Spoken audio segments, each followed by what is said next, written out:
Plumbing's your business, huh? Plumbing's mine. 30 years. I've seen this neighborhood change from pastures to the hellhole it is now. I put every damn pipe in this neighborhood. Yeah, Bill. Now people think pipes grow in their home. Well, they sure as hell don't. Look at my knee. Look at my knee. Bill, please. Are you hungry? Bill.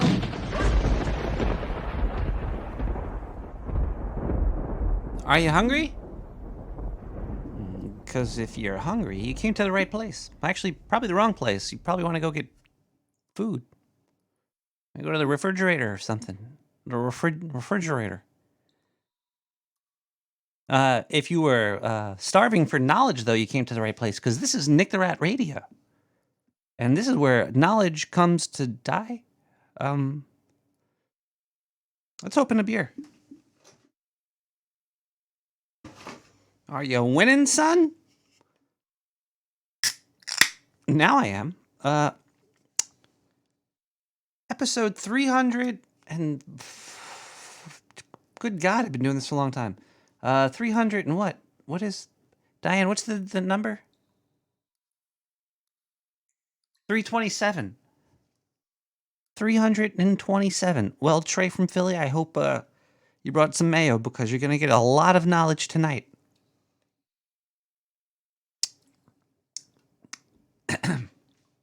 Maybe. March 23rd, 2022. Yeah, we're almost at 3:33. We're not there yet. It's 11 o'clock at night in Brooklyn, New York. I think it's raining out right now. Diane, is it raining? It was kind of moist earlier.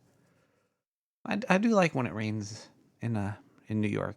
I like rain anywhere. I'm a big fan of wet weather.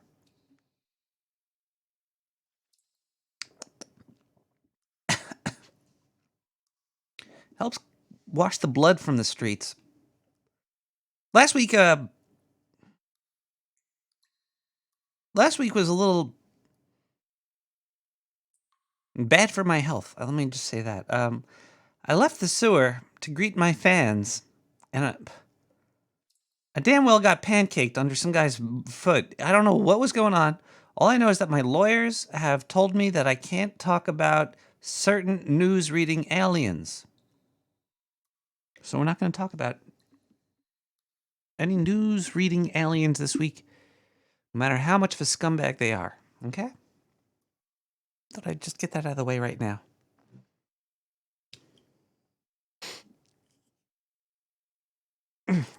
Goddamn weed jar.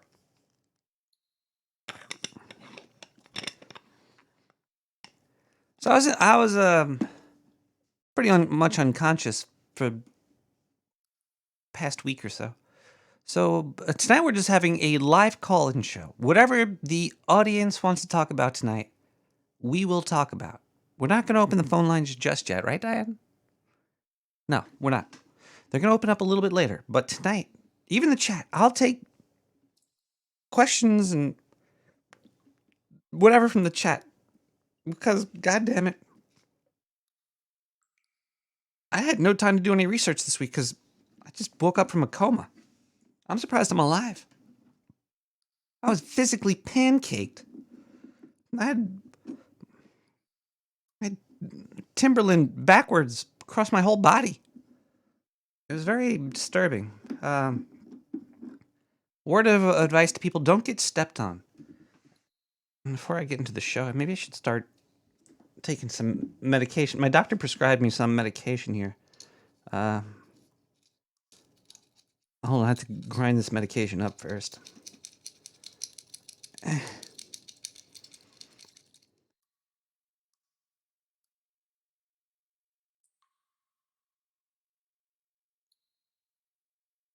gotta put this in here.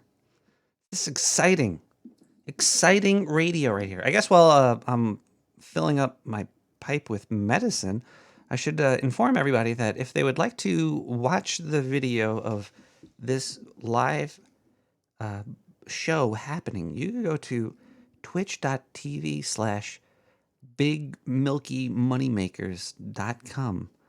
You go there, And if you find anything there, let me know, because wow, I just made that shit up.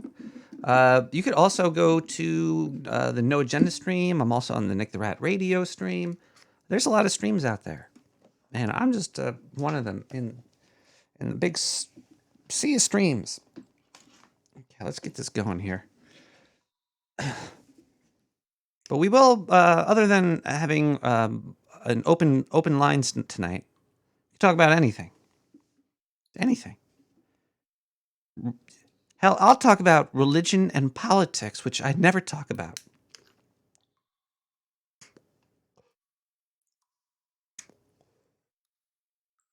Will I be serious when I talk about them? Fuck no. Nobody wants a serious opinion about religion and politics.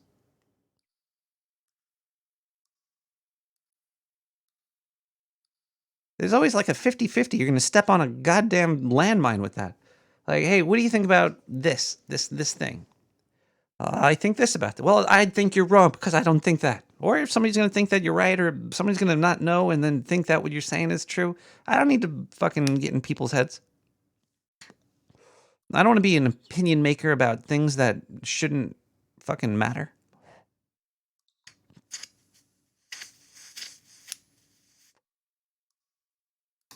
And if you're coming to a rat for that, I think you might have some issues yourself. So anyway, let's start the show off how we usually would start it off, with some really good music. That's the one thing I can guarantee you for today's episode, is that the music is top notch.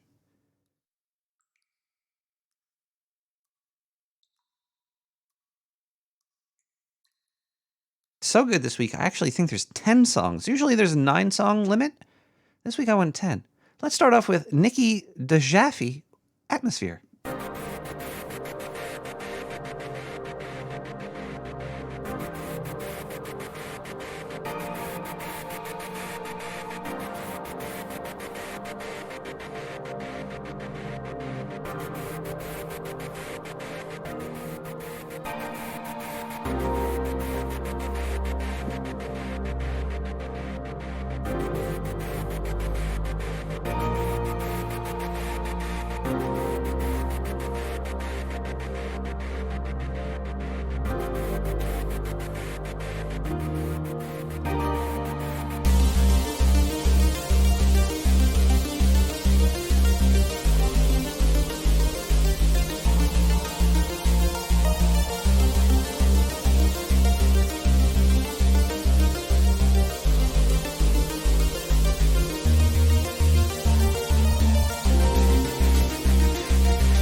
And that was a throb Cobblington song.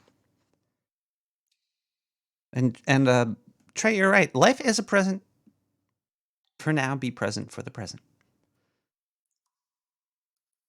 The Sometimes when you're in the present, though, you think of the past, and you're like, "Wow, I was a real idiot back when I was like a kid."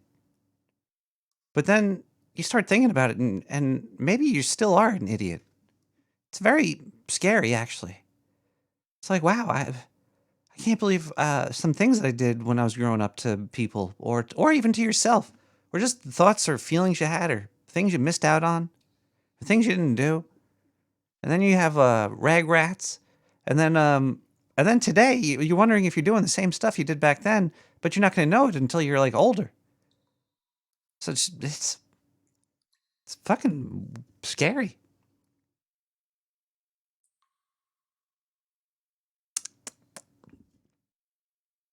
I guess that's why you have to kind of always be a little conscious of what you're doing. But you still, even though you're conscious of what you're doing, you kind of laid the path of shit bricks for your road to where you are today. Because if you could look back and you do have those rag rats, and what you did as a kid growing up wasn't good, that's still those. Even though you were a kid and that's a whole different you and a whole different time, that led you to where you are today. You are kind of a creation of what you did as a younger person. And that younger person's from other people too. It's a whole line of shit that made you what you are. But you don't know what it is until you look back on it. It's very strange. Very strange. You know what's even stranger? People that leave voicemails. 917-719-5923. No, I'm joking. It's not strange at all. Okay, maybe it is. There was a man that died that I cared about, and I cared about. So, just curious how you're doing. All right.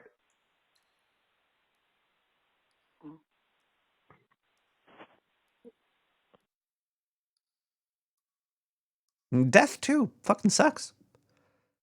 I'm sorry. That's another reason you gotta just be present, or you gotta be the best you could be for other people. You never know where they're gonna leave, and you don't want to think back to having bad memories about these people. You know, people come and go. Most of the people you know, they're not dead, but you never see them again. There's people just disappearing constantly. You know, belly abductions, Bigfoot orgies. People just vanish. And then you think back, you're like, oh man, Joe. I used to hang out with Joe all the time. I was a real asshole to him. Fuck. He might not even be like dead. He might be still at the Bigfoot orgy and just isn't coming home anytime soon. But you have to have that thought now that you were a jerk to Joe. Yeah, so but maybe Joe was an asshole and deserved it. You gotta overthink anything. Never miss a family Thanksgiving, and you'll see them more than you want. Ba-dum-ba-ba-bow.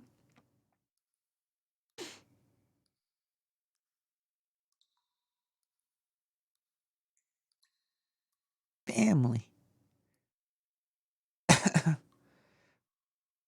So I was just having a thought about a story that somebody told me. I don't know if I should repeat it though. So I'm not going to repeat it because it's out of the blue and it doesn't have to do with anything. Anyway, let's listen to another voicemail. We're gonna listen to the voicemails, right, Dan? Whereas we try to get the phone to work. We're gonna get the voicemails coming through. Then we're gonna thank some people for helping to make this show, and then we'll open the phone lines, and you could call in at 917-719-5923. And we can talk about whatever the fuck you want to talk about.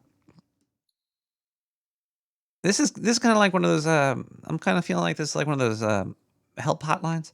Hey, how you feeling? You feeling? You want to give a call and talk? You can talk about whatever. You want to talk about aliens? You got abducted? That's the great thing about the internet. People are just out there doing things. I interviewed the great Chicky Hot recently. I would say within the past couple of months. She has. If you go check out, you Google her name, and I think it's NAPPB, National North American Paranormal, something. Yeah, I think it's. I have a, and she was live streaming, chasing down fucking leprechauns at Niagara Falls. When else can you ever see a person running around Niagara Falls hunting for leprechauns? It's a really amazing time you live in. It lets us connect as a people, and I think that's something that we need as to grow, because most of the time that we do look back and we have those rag rats, it does usually include other people. So the more we could include people, the faster we could grow and have even more shittier experiences to regret. Okay, let's NAPN. Yeah, there we go. NAPPN.net. Booberry, you hang out there? I don't think I've ever seen you in there. I sometimes lurk under different usernames. Let's listen to another voicemail here. 917-719-5923. Alan Watts said, "A life full of goals or endpoints is like trying to abate one's hunger by eating merely to precise ends." The rule. What? Let's see if the transcript helps. Said a life full of goals or influences like trying to update dates one hunger by eating nearly for sizing. I don't think that translated very well. Huh.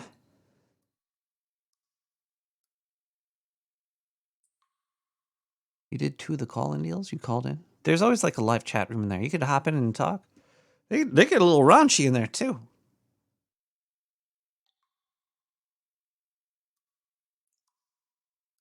The things that she was saying about what she was going to do to those leprechauns if she caught one, whoo. I don't know if the gold could fit in there, Chicky. 917-719-5923. Hey, bud. Just wanted to see how you were doing. Oh, good. All right. You know what? My number. So call me. All right.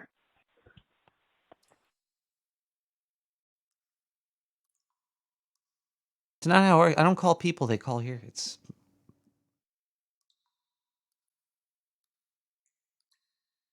a one-way line. 917-719-5923. Nick, you never cease to amaze me. Oh. I got a breaking bulletin headline in my email earlier today that you and your sewer scientist buddies are most likely nominated and going to get the Nobel Sewer Prize. Oh, finally. Your scientists have discovered that diarrhea is actually hereditary, Nick. Apparently, it runs in your genes.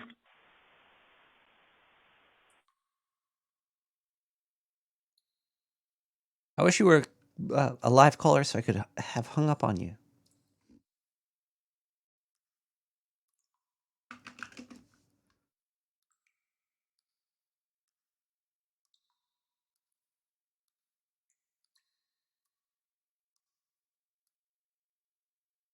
DJ B&O with 2 hearts.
going to stay. I never knew that it could happen this way. Before I met you, I was falling apart. But now I lost, I really know where we are. Two love hearts, two hearts that beat as one. Two love hearts, I need you, I need you. Two love hearts, two hearts that beat as one. Two love hearts, come on, come on. Two love hearts, two hearts that beat as one. Two love hearts, I need you, I need you. Two love hearts, two hearts that beat as one. Two love hearts, come on, come on. Two love hearts, two hearts that beat as one. Two love hearts, I need you, I need you. Two love hearts, two hearts that beat as one. Two love hearts, come on, come on.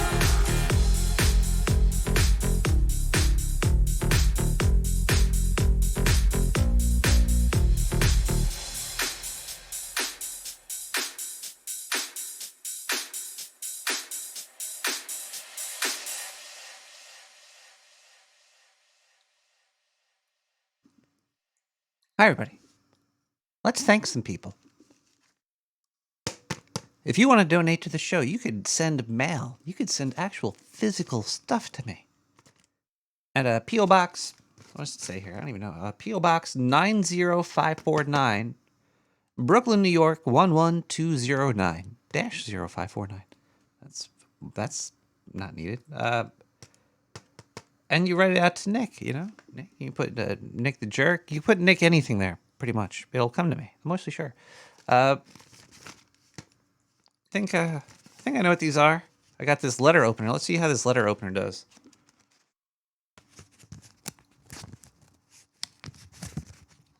I think I'm using it wrong. How are you supposed to use a letter opener? Are you supposed to like cut the letter? Or are you supposed to like use it to open the sticky? I guess it's to cut the letter, right? I don't even know. Supposed to stab it? I'm gonna have to get a YouTube video to see how to use a fucking letter opener. Put it on the flap and push it out. That's what she said. Thanks, Servo. I don't want to cut myself. Jesus Christ. You need to get I need a child safe letter opener. I think I might have cut the letter in here. Let's see.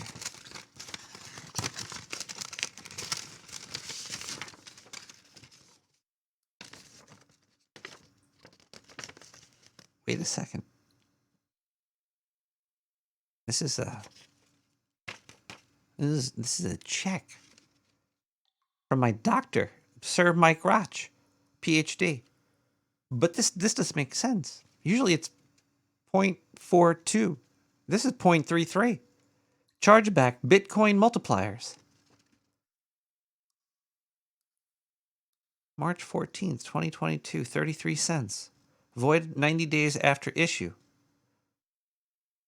There's a signature here. Hold on one second. I think I'm starting to see some type of pattern in these. This is a... Diane, can we get this examined here? Yeah, give this to the... Pass this to the scientist over there. Get that. Okay, we got another one here. Let's see if I've mastered the letter opener yet. See, like, I'm scared. Like, I don't want to jab it into my wrist and just end the show early. That would be horrible. Let's see. Go this way. Yeah, like a little cut right here.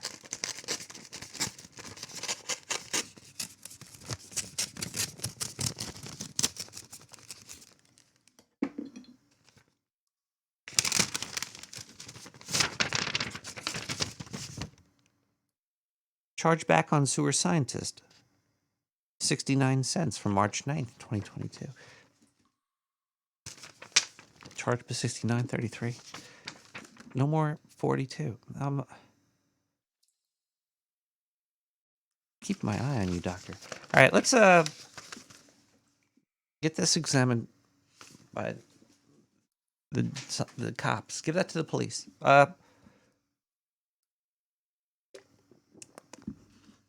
Other than the P.O. Box, you could also donate by sending, you go to nicktherat.com, click on donate, and there's donate. You could donate via PayPal. You could send me whatever you'd like. There is a reoccurring 420 subscription.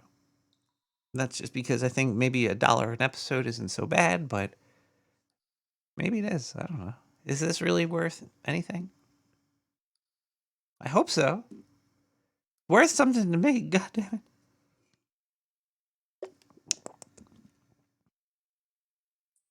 Let's read these donations here. Whoa! I think this was for last week because this looks a little Irish. Happy birthday, you fucking Mick. $35. Thank you so much. I don't like to. Am I gonna get kicked off the internet for saying Mick? Is Mick worse than Cracker? Mick Crackers? I don't dox people, so I'm gonna read the initials. That's from AE. D Mayo? They sucked the mayo out of me? Ugh. I'm not calling. I think they're calling me a Mick. I'm only about 20% Mick, maybe. Nick the Mick. Okay. Thank you so much for the 35 big ones. That's awesome. Another donation. Wow. 20 big ones. PayPal would not allow me to donate to MoFax, so you get this as a test. There you go. Everybody try to donate to MoFax. It's a great podcast with Mo and Adam Curry. Go donate there, and if it doesn't work, send whatever you're going to give them to me. Think of it as a hand-me-down. 20 big ones from IF. It's weird because PayPal is like highlighted here. How'd you do that? Thank you, IF, and I'm sorry, MoFax. That was $20. That could have been yours. Wow. Another big donation. What is going on? Maybe this show is worth more than a dollar an episode. We got $35. No note from NP. Not NPR. But wow, thank you so much. Namaste.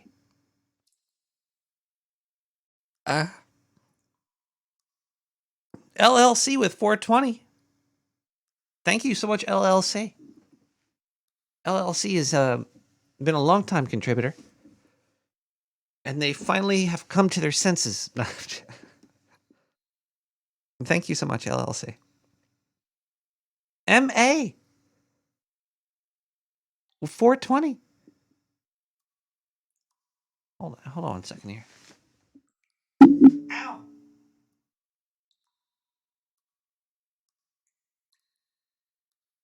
Ow.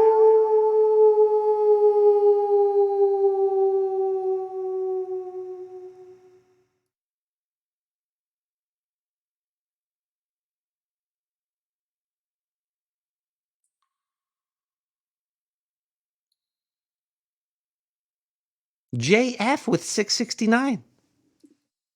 Ow. What is this under here?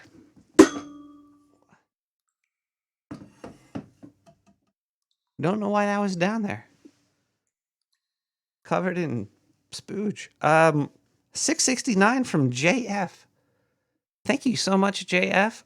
And this donation, for some reason, the 669 makes me think of Carolyn Blaney. I don't know why.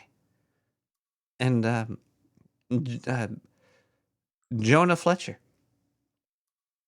from Hog Story. Now it's maybe the 69. It's because it's a filthy number. It makes me think of the Smoker. Hog Story. We have MAC with 420. Thank you so much, MAC, for the 420. I think that is all the donations for this week. Wait, we have to look at Twitch because you could, if you have Amazon Prime, and you got about 3 minutes of your time, you could give me free Jeff Bezos bucks just by clicking subscribe to me, because you get one free subscription with your Amazon Prime. Wow, I'm shilling for Amazon right now. Somebody called me, and I always pick up because I always like to yell at the people that call me, from like the solar panel people. They're like, "Oh, we got some solar panels, or your insurance, or you're in debt, or there's a school loan forgiveness," and I picked it up. And usually these people are just clueless, but this person, when they say your name, your whole name, they're like, "Hello, is this Nick the Rat?" I'm like, "Why, yes. Who is this?" And then it was like for a survey, and I started to do the survey just because I was wondering where it was going. And then at one point I was like, "Hey, what? Who are you? Who are you calling from?" And they were like, "We can't tell you." But there was a lot of questions about tech companies and presidents. They asked me on a scale of 1 to 10 what I thought of Joe Biden. I was like, I don't know. I never met him. Then they were like, "Who'd you vote for?" I was like, I can't vote. I'm a rat. They don't let me. They usually hit me with a broom. Then they were asking me about like, what do I think about Amazon and how they treat their workers? It's like, I never worked at Amazon. I have no idea. And then it was a very in-depth questionnaire, I'll say that. But I went along with it. Anyway, where am I going with this? Oh yeah, Twitch sucks dick, purple snakes. If you have Amazon Prime though, you could send me a free subscription through there. It looks like Carblanes 33 gave out 1 community sub last week, and John Fletcher also resubbed last week too. Holy crap! You voted for Trump the Rat? Trump the Rat actually sounds like a cool cartoon character name. All right. Well, those are all the donations for this week. You people keep this thing going. Thank you. But I really have to say thank you to the giant corporations that send me a lot more money than you guys could even imagine. We're going to play some corporate-sponsored advertisement right now because, hell, if I'm going to be making, I'll just put it in my throat.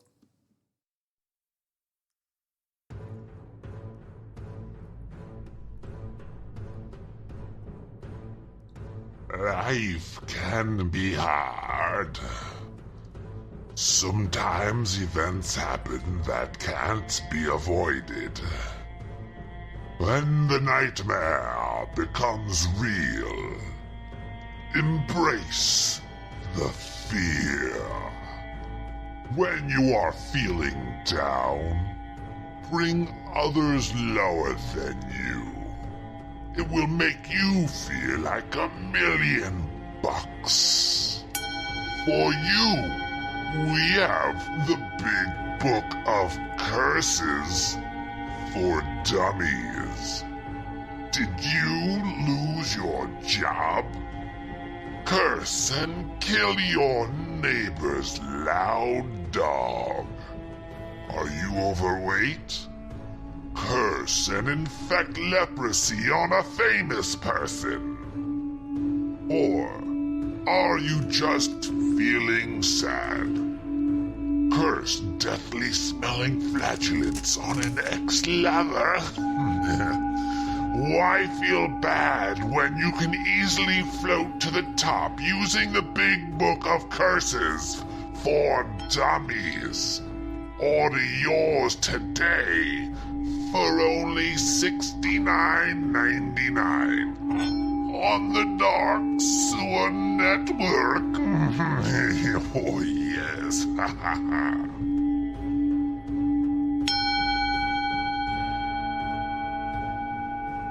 Buy yours today. It works.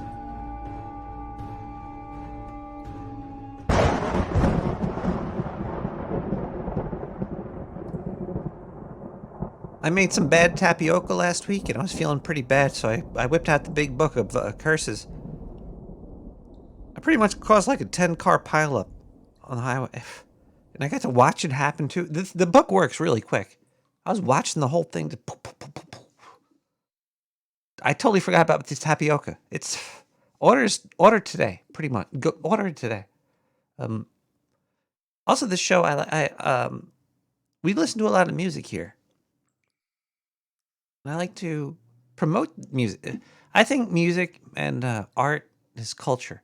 If you're not sharing your creation with people, then you're kind of you're putting a halt in the expansion of reality. Now, I'm not saying that people shouldn't get paid. I don't think capitalism is bad.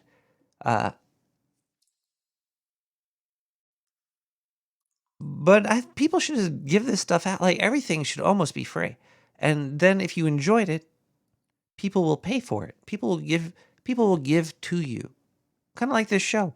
I put it out for free. You don't have to. I got giant corporate sponsorships like that big book of evil. But what I'm trying to say is this next song is amazing, and if you like it, you should go check them out. Everybody's on SoundCloud. I just want to say thank you for all these artists that give their stuff out to people. And go show your appreciation to them. If you like it, at least tell them you like it. Because even if you're not giving them money, sometimes just saying, "Hey, you don't know me, but I like that." It makes you feel good. Hell, if people just told me they liked my show, I wouldn't care. We got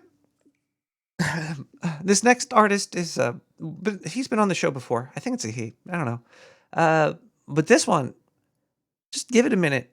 Let it penetrate your eardrums.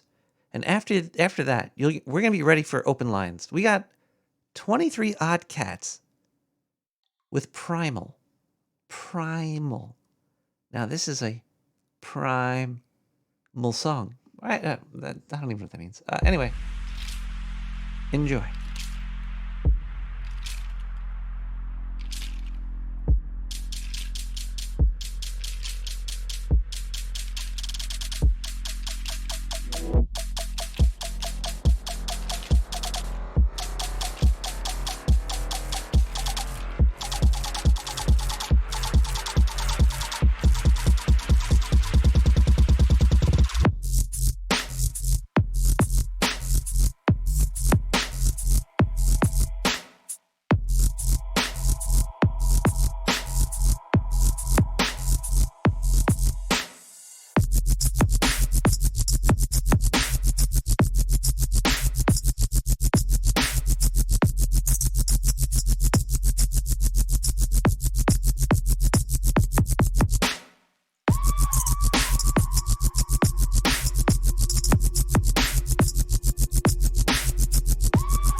A life full of goals and endpoints, like trying to abate one's hunger by eating merely the 2 precise ends of a banana.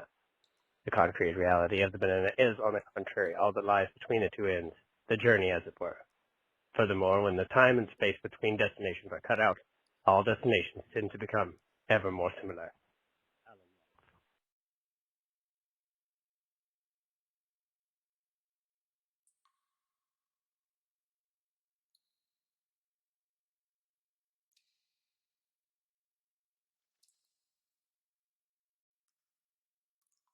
Agreed.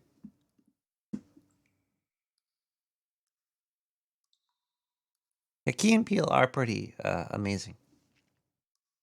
I don't think I've ever like seen their show. I just put like YouTube on and watch all their clips. Just basically like watching their show, I guess.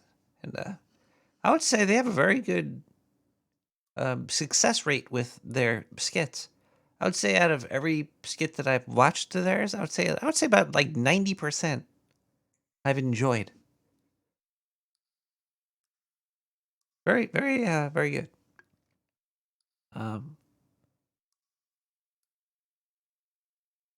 Those, it's not Blumhouse, right? Blumhouse movies. He makes pretty good movies too. I liked Get Out a lot. Get Out was pretty amazing. Us was okay. I didn't like the. I wanted more. It doesn't make sense. I don't like a gigantic. Some if you're gonna stretch reality, it has to stretch really far. You can't like put it in normalcy. You can't say, "Oh, look, a dog, but the dog's actually not a dog. It's a giraffe." Like what? What? Or if you're gonna say that it was a dog and it became a giraffe, you have to explain how it became a giraffe. Uh, if that's like the one thing you're changing, I don't like. I don't like. I don't know. It was well shot and the acting was good, but the premise was like, wait, there's people living underground, but they're eating rabbits. How long were they down there for? I don't know. It's what are you gonna do? But yeah, his new movie coming out looks pretty good. We'll see. Well, everything. Actually, I haven't seen the new Candyman movie. I think that's by him too. Caller, are you there?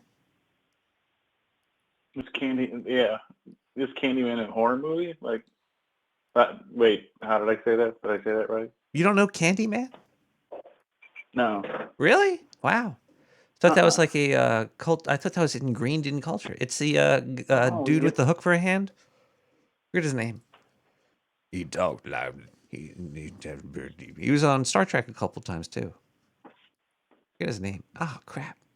Yeah, you say his name 3 times. If you say Candyman in the mirror 3 times, he comes in and kills you. I thought that was Beetlejuice. Well, Beetlejuice will have sex with you and humiliate you and use you. He might kill you. Or Bloody So you got Mary. more There's Bloody Mary and Beetlejuice and Candyman. I have to look up that actor's name. He's great. I did like. Well, I mean, Get Out was good. I kind of. I mean, I don't I know. liked it. Underlying narrative, Tony but it was a good Todd. movie. Tony It was Todd. good. It was done good. Yeah, and it made sense. Like even though it was like oh, we're gonna hypnotize people and take their brains out, they kind of explained what they were doing enough. Did you see Us? Did you see that movie Us?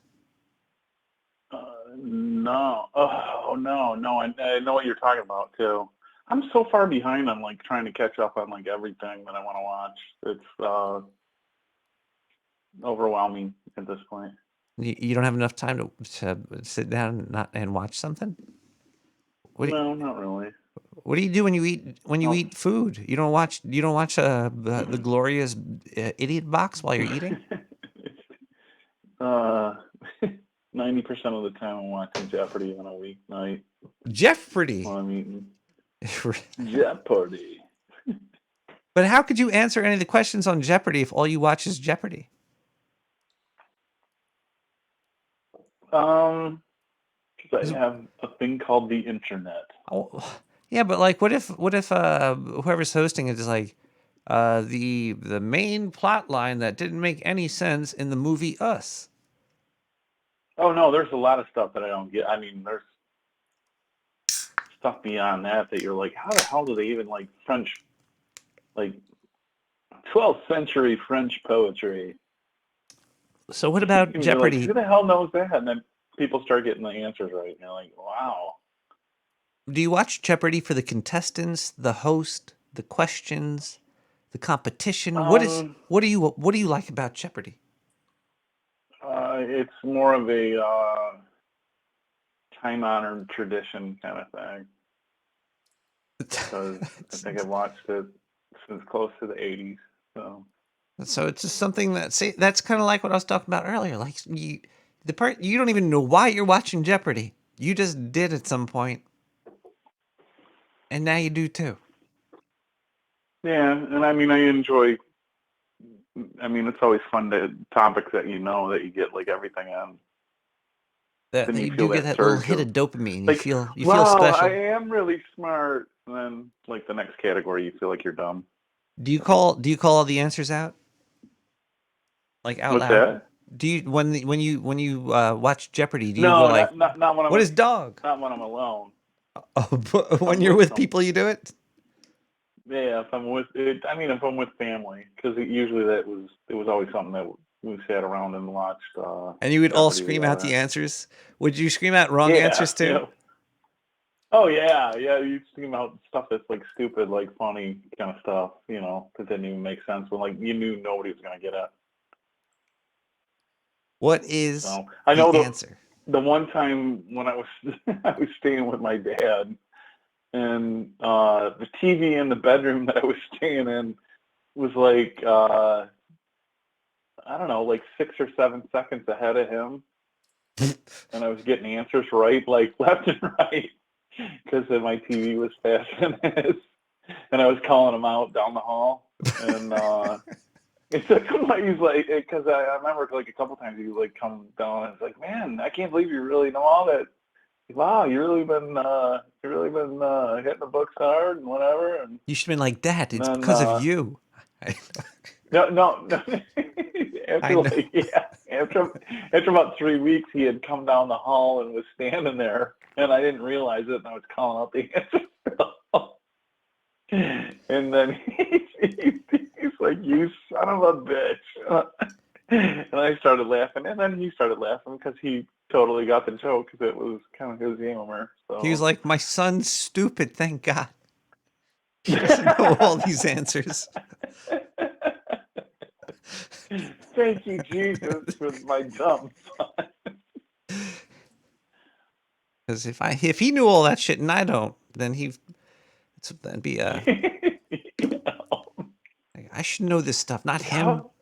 Damn it! How did he know this? Yeah, Jeopardy's fun. I like Jeopardy. You could always put that on it and watch it. I like any game show though. Like pretty much any like game show. I'm just like, yeah, this is fine. I can watch this. I think. I don't know. Yeah. I mean, well, even like Family Feud kind of got, Oh yeah, I always put whenever I hit see Steve Harvey, I'll leave that on for like a couple seconds. Yeah. I'm like, oh, just to see like a few answers, whatever they're asking, and if you get one right. I do like watching the old, really, really old, like 60s and shit, like, because people just acted differently. They'd be smoking and doing like cocaine. What's the one that they've redone with the guy from Blackness or Blackish, whatever that? I can't think of his name. What's the show? Where like all those people come out and to tell the truth, I think it is. Oh, like when they have like their partner with them or something? Well, no, they have like 3 people come out and they all claim to be some person, like if it's a gymnast or whatever. And they don't talk and they ask them questions like, "Oh, have you ever farted in public?" And they're like, "Yes." And like, "You are you are totally him." Yeah, well, that's that was a decent show, but that would just be embarrassing to be on. I'm talking about the old version though. They had like the old version with all the classics. Like Betty White was on that a lot. Do you know what game shows they do now? It's TV is pathetic. Okay, have you ever seen like the Lego building competition game show on TV? Yeah, I didn't watch it, but I did. You've heard of it. Bits and pieces of it. Yeah, just here and there, and I was kind of like, Do you know what they have now? They have fucking domino competitions. like Dominoes. setting up dominoes. Yes, and knocking them they down, have contestants setting up dominoes, and then they knock it down at the last thing, and there's like commentators yelling and screaming. Oh my God, is it gonna hit the fucking next domino? Oh, this is a real bit. I'm like, what is this is real? Is this real? Like the Lego thing, like I kind of get it. It's kind of artistic. This one is just. Oh God. They have a competition tag that's on ESPN. Yeah, they have to tag each other. It's like a little jungle gym they're running around. Yeah, you've seen it then. Yeah, I've seen it. That's the first time that I saw it. I'm like, what in the hell is this? and then I was like, oh my God, really? Is this like made up? Is this some sort of are they LARPing me right now? Or and who's watching it? Are they making money? Is this a money generating industry? What? I don't know, because is there somebody that's sitting around going like, oh yeah, there's Billy Joe Jimbob. He's really quick out there on that jungle gym. He gets through there, he can't get tagged at all. It's weird because I don't think there's any money involved. I think they're just putting this on TV to make us stupider. There's like, let's just because there is cornhole. Cornhole's already stupid. on. I mean, I didn't want to go that. I mean, I think everybody knows that cornhole was on TV now. In the age of 2020, since that's like they put cornhole on TV. Well, there's the Olympics too. You know, there's like lawn darts, and jumping over sticks. There's a lot of weird things that people watch and get entertainment out of. But I think they're just like Star Trek. They're just making really stupid TV. Like, what was the last smart thing you've watched? Well, I guess like Jeopardy. Just watching. It's like watching a train wreck almost. It is. I guess those are kind of fun to watch. Well, yeah, but still, I mean, it's like bad though. Wouldn't you rather have like stuff that's compelling that you want to watch? I mean, push the narrative forward. Do something different. Yeah. It's like repeat the same stuff or do something really, really stupid. It's like, what? There's got to be more to this. I don't know. Seems like it gets dumbed down more and more all the time too.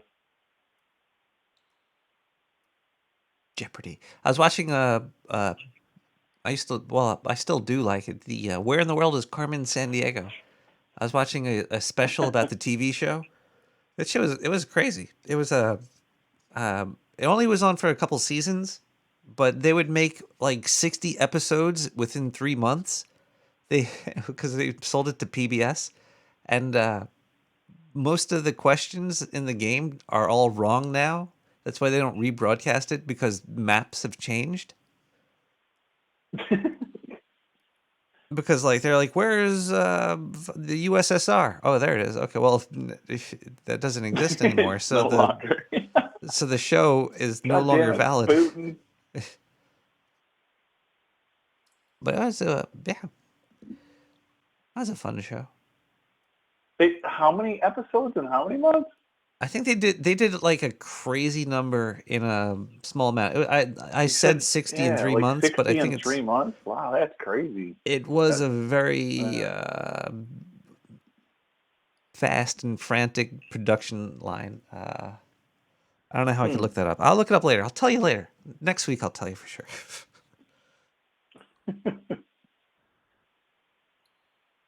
I remember that show. I didn't watch it extensively, but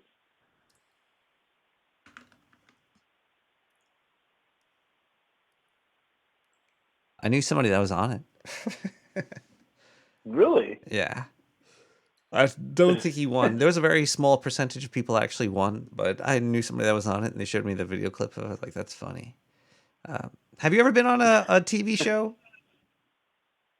Like in the audience or anything? In the background? I've been in the audience. I've been in the audience a couple times. Twice. I can't think of. I know the one time for certain. What show is it? It was in the background of ABC Wide World of Sports for a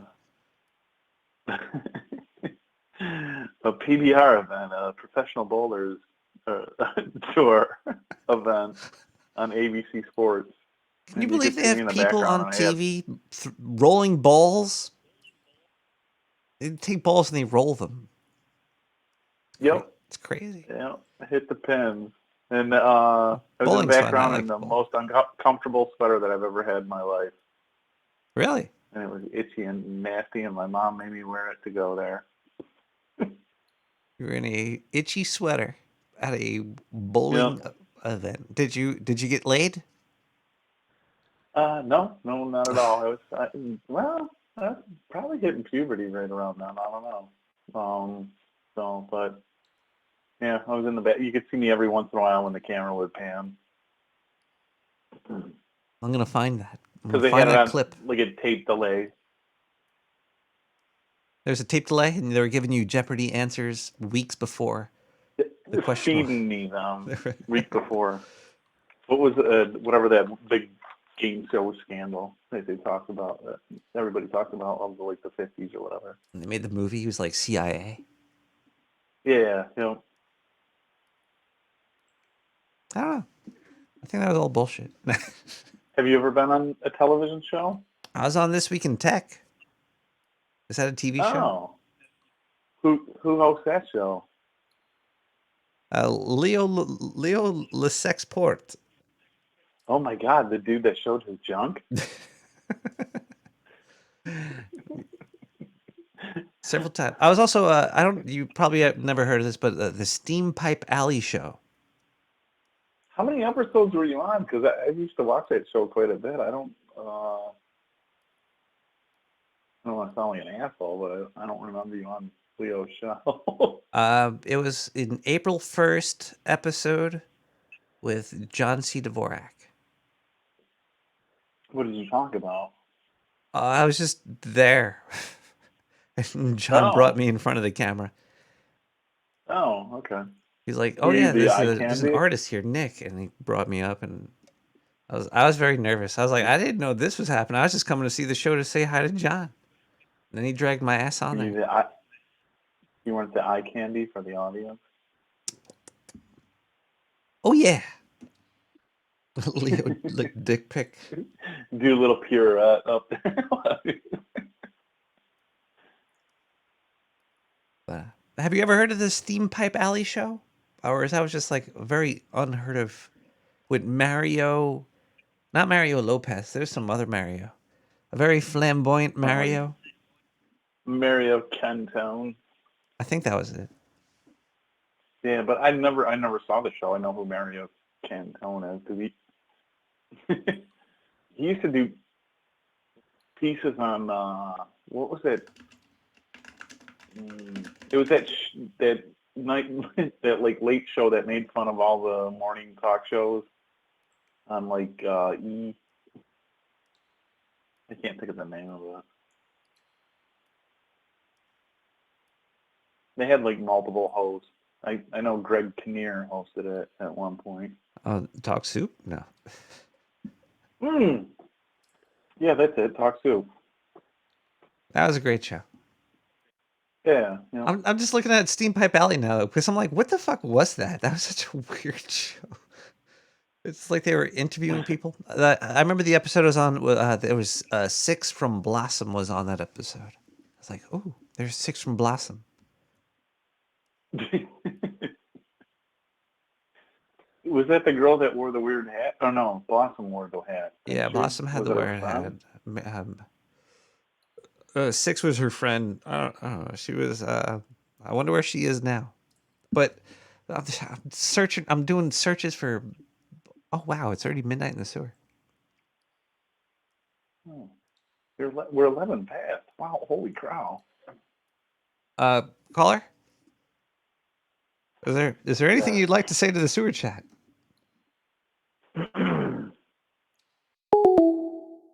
Caller?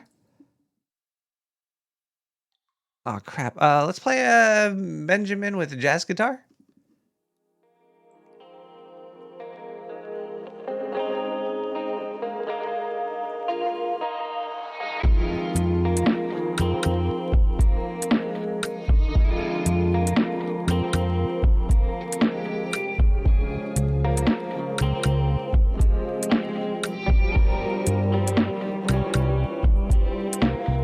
Hello? Nick, I was furiously pressing each key on my Bakelite phone, wondering why the hell you're late for midnight in the sewer. I could not press buttons fast enough, but it kept going to voicemail. I need Sorry. a favor, buddy. I tried. But I missed it. You came around eventually. I need a favor, buddy. What's going on? You keep good, you're amenable with all your vendors, your sponsors, your commercials. Yeah. I got the money tight. The money's tight, yeah. Yeah. Kind of had a little bit of a meltdown with that Hitachi Fat Boy. And big one? It's kind of timely that you might replay that because I need that promo code to get a refresh. I think I could do that for you. Oh, we would really appreciate it. So, how's that Fat Boy Zindu doing? Can't talk about Zendu.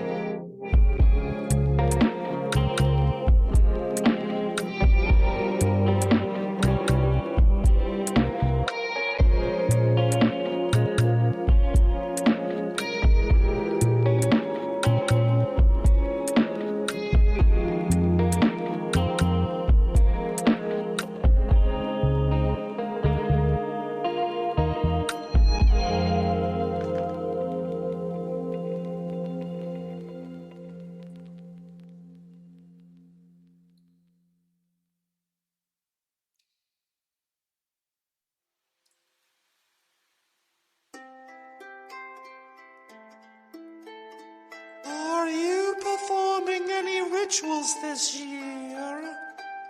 Don't forget your ritual candles. Every ritual candle bought from the Dark Sewer Network are 100% guaranteed to be blessed by the Satanic Pope himself. So thick, so full of power, so ritual. Order your ritual candles on the Dark Sewer Network today. 917-719-5923.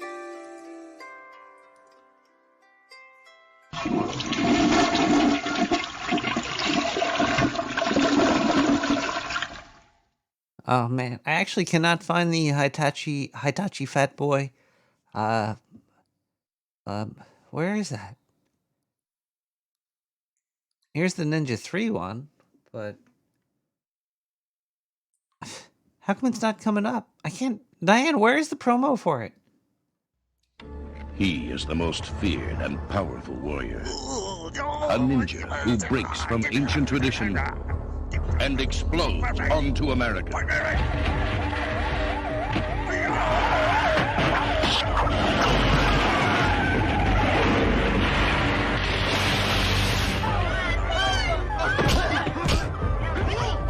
His soul possesses the body of an innocent woman and transforms her into a lethal assassin.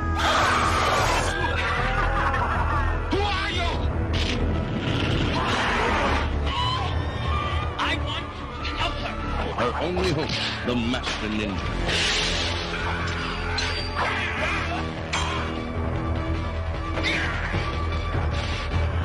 Where Revenge of the Ninja left off, Ninja 3 begins. An epic struggle of superhuman strength and supernatural forces. Ninja 3, The Domination.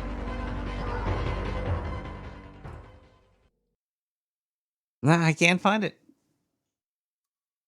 I looked for Hitachi and Fat Boy. It's something about like a nuclear, might be like a nuclear battery. Maybe. Fuck. Whatever. We'll find it later. If I find it later, I'll play it. It's somewhere. It's still there somewhere.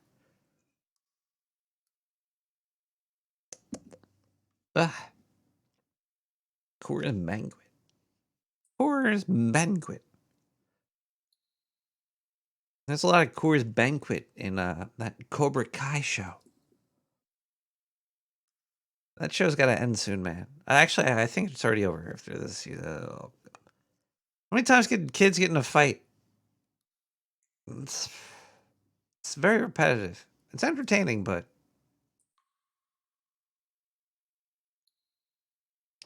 the nuclear orgasmatron 5000. Sex toys are gonna be crazy in the future. Imagine if you like showed somebody like your grandpa the current day sex toys. They'd be like, "What the heck? I had sandpaper and mayonnaise. What is this?"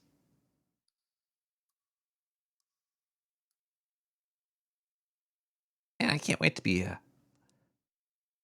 super duper old, and then like talk to some kid, be like, hey kid, what's the current sex toy? It's probably just gonna be on Jeopardy. I'll put Jeopardy on, and they'll be talking about what is the number one sex toy for it's the Hitachi Fat Man, and it's like, oh wow, I heard about the Hitachi Fat Boy sex toy, but I didn't know that was gonna be a real thing in the future. Could happen.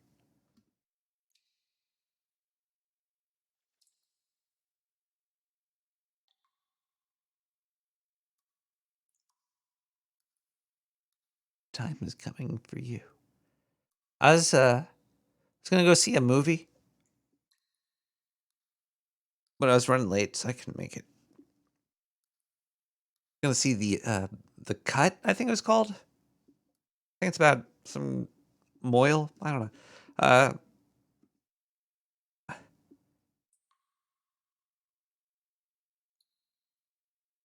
But the Batman movie came out. Batman should stay away from like meeting halls and stuff. Whenever there's somebody that wants to say, "Hey," like Bruce Wayne, like, "Hey, Bruce Wayne, let's go to a meeting," and they try to talk to him. It's usually a bad guy there or something.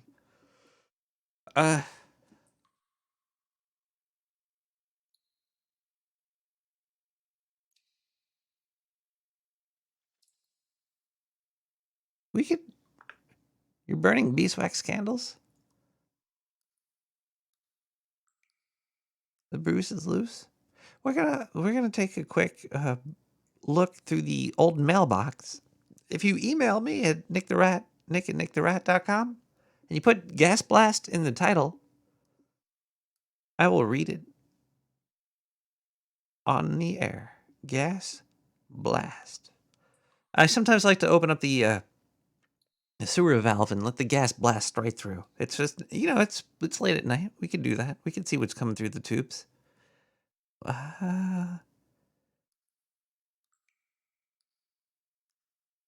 Let's see. What did the aliens say to the slice of bread? What?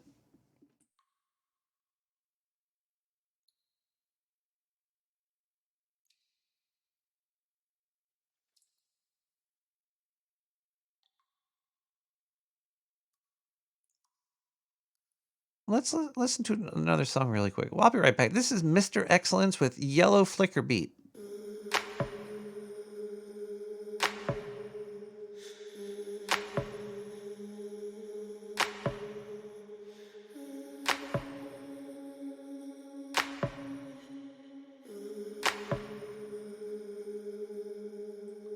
My blood diamonds are flat, rubies, precious stones. It keeps my veins hot. The fire's found a home in me. I move through town. I'm quiet like a fire. And my necklace is a rope. I tie it and untie. And the people talk to me, but nothing ever hits. People talk to me, and all the voices just burn. I'm done with it. This is the start of how it all ends. They used to shout my name, now they whisper it. I'm speeding up, and this is the red, orange, yellow flicker beat sparking up my heart. We're at the start, the colors disappear. I'll never watch the stars, there's so much down here. So I just try, keep up with the red, orange, yellow flicker beat sparking up my heart. I'm a princess cut from marble, smoother than a storm. And the scars that mark my body, they're silver and gold.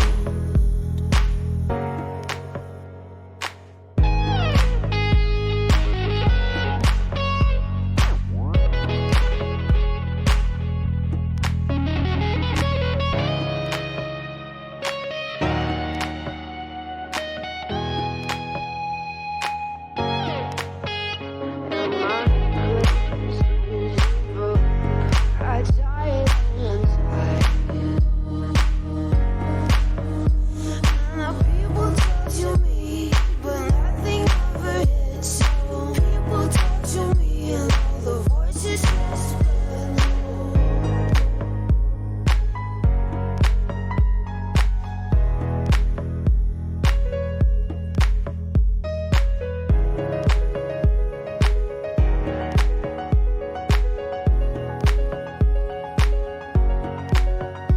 I'm a princess cut from marble, smoother than a storm. And the scars that mark my body, they're silver and gold.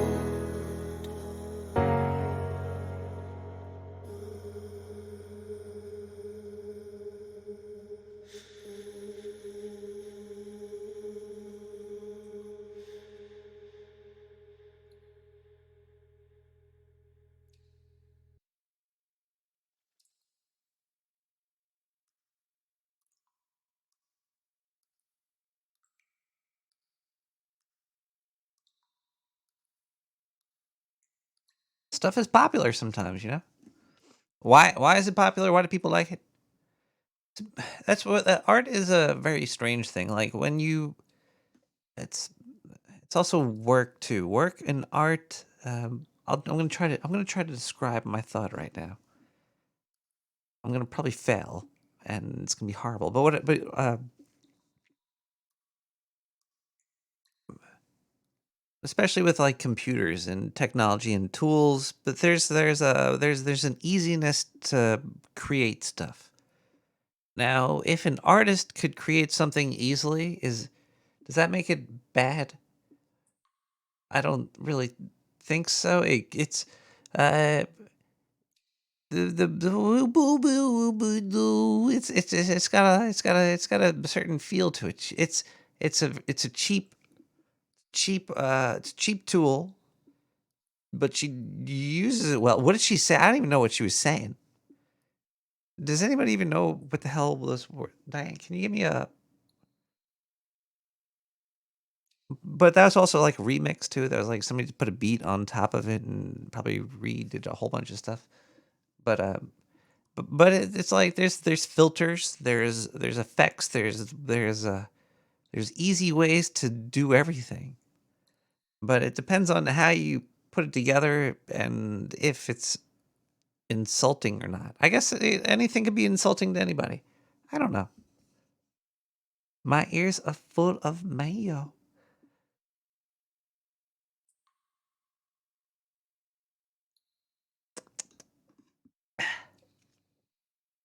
Whatever happened to metric? I want. Yeah, why would I wait? But okay, Johann Fletcher just said to not take his opinion seriously. That he is tarded, but he's a musician. Why would I not take your opinion about? I know what you're saying, but I still played it on the show because I thought it was enjoyable.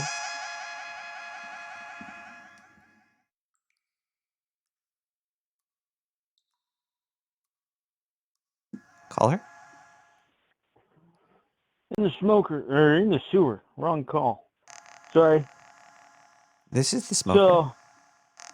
So, it is the smoker. Well, hot damn. Yeah.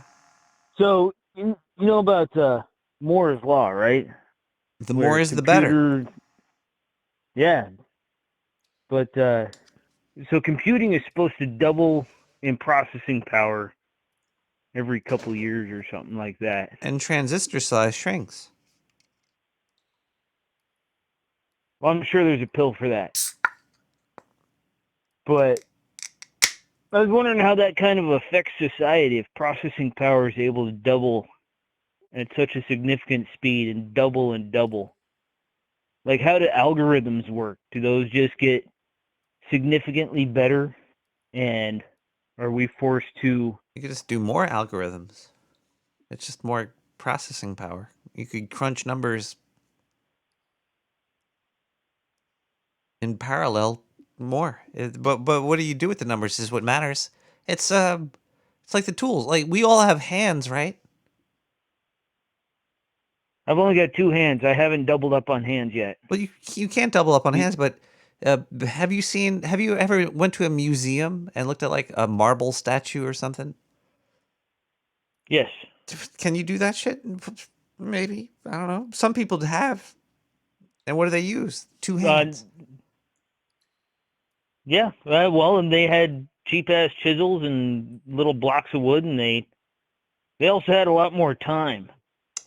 Whereas now we've designated all our time and skills to microprocessors and whatnot, and given up our imagination to computer realities instead of sitting there and attempting to evolve our imagination on our own.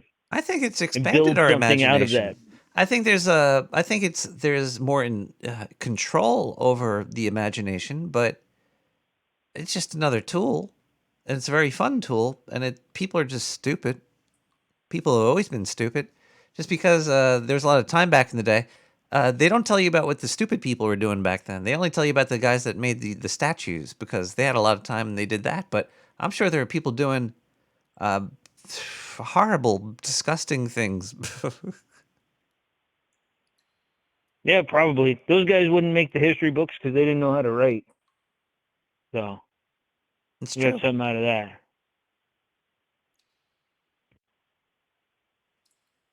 So society's not doomed due to Moore's Law. We're not going to double up on our speed to a catastrophic failure. We're going to keep plugging along at the regular pace of plebs. It'll end one day, but who knows how it's going to end, and why even think about that?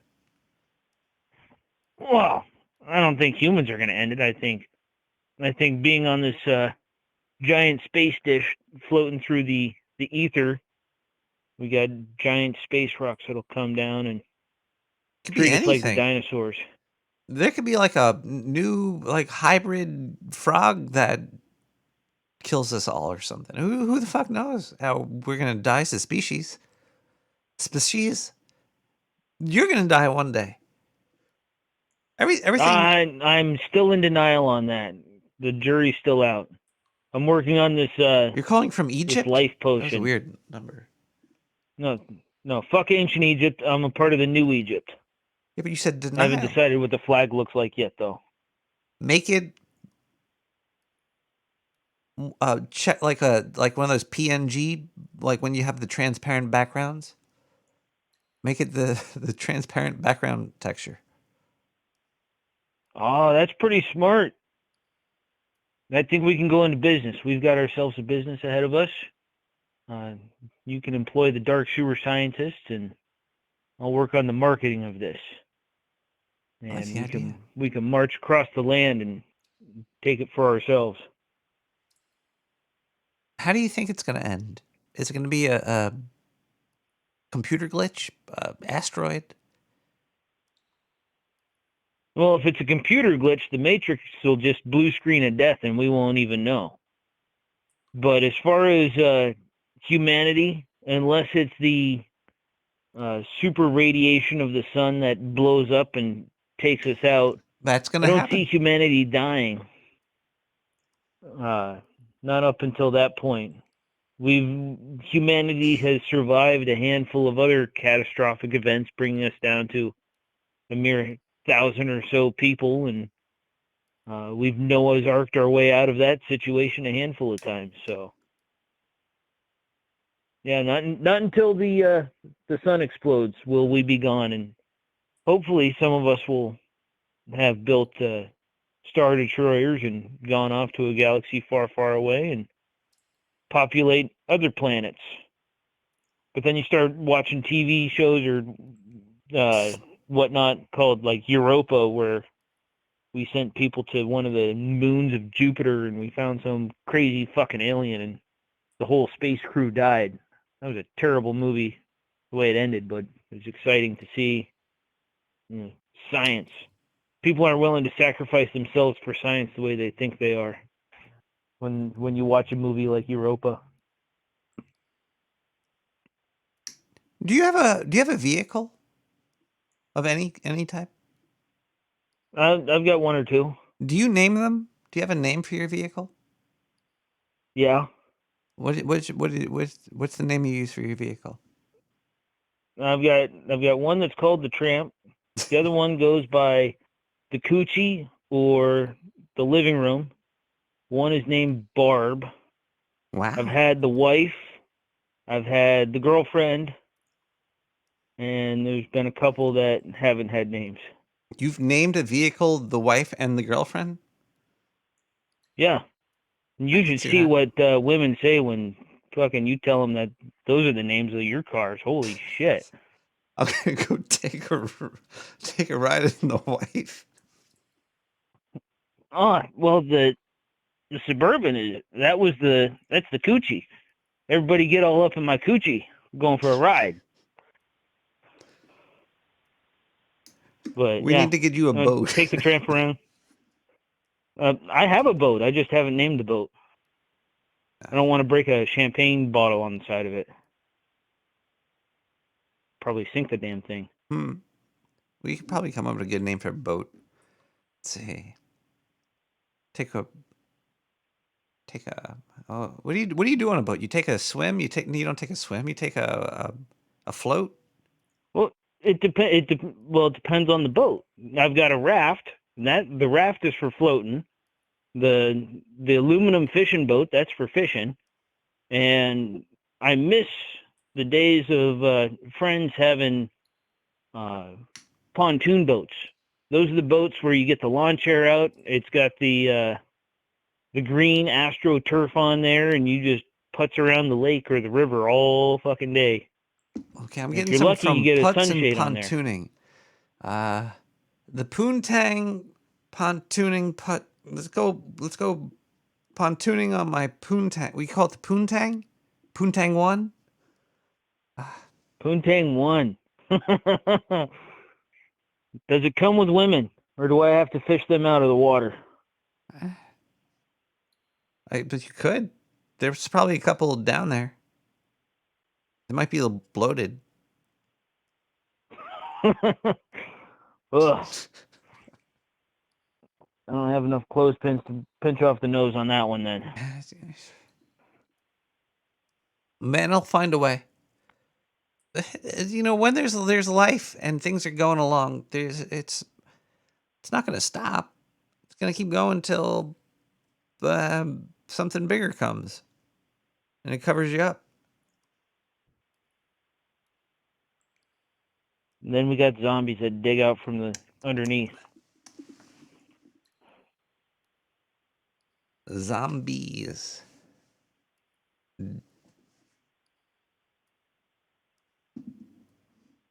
You think we're crazy enough to create zombies, or you think we'll actually stop and pull the plug before we get that far? I don't think that we're doing enough fun with our technology. Like there used to be times where like, oh, we're gonna try to talk to the dead or reach space aliens or something. But today, science is used for nothing. It's made for like upgrading your phone. It's like, oh, we're gonna make your phone spying on you even more.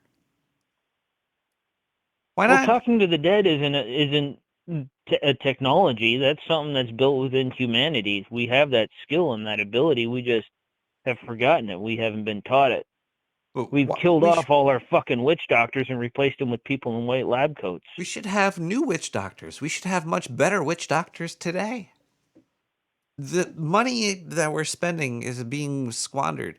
Like there's studies all the fucking time like, oh, this year coffee's bad for you. Oh, coffee's good for you. Oh, wine is good for your brain. Oh no, alcohol is going to shrink your brain. Like there's money being wasted constantly in the world of science for things that aren't cool. We should be blowing money on recording conversations with dead people. Well, I'm sure if Finding we out where invested my in some Ouija boards and some fancy microphones, we'd be okay.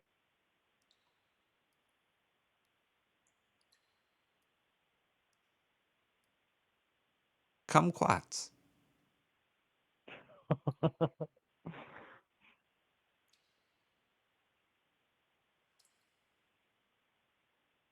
No, you say money is wasted on all these studies, and I see it as opportunities to make money. As long as you're willing to spin it how they want to hear it spun, Yeah, but they're you spinning can it make your in money. ways that it's dumb ways. There should be cool ways that we're spending money. We should be like, how could we make sure cats don't get stuck in trees or something? I don't know, like something useful or something groundbreaking. Like Isn't cats getting stuck in trees a good thing for you, though? for me, yeah, that's why I I want to mean, learn about it so I could get them up there quicker. Catapults. well, I mean, we got crowdfunding abilities, and we got the value for value model, and we got people all chiming in and having a conversation to be able to at least spark the ideas, and maybe if we're lucky enough and kind enough to share and invest our time and energy, that we can gather our own little tribes to be able to research and build something glorious ourselves, just so long as it doesn't become a Tower of Babel. Now I'm gonna have to tell the story I didn't want to tell earlier because you said the word tribes. You're welcome. I'm glad I could unlock this story for you. I don't Consider it an want you to achievement, unlock sir. this story. This story should not be told. It's a dumb story, but it happened. It was true. Okay. Well, I will say good night, and I look forward to the story, sir. Okay, get the hell out of here. I can't believe you're gonna make me tell this story. Sucks. All right. Let me just tell the story quickly in my head before I say it out loud.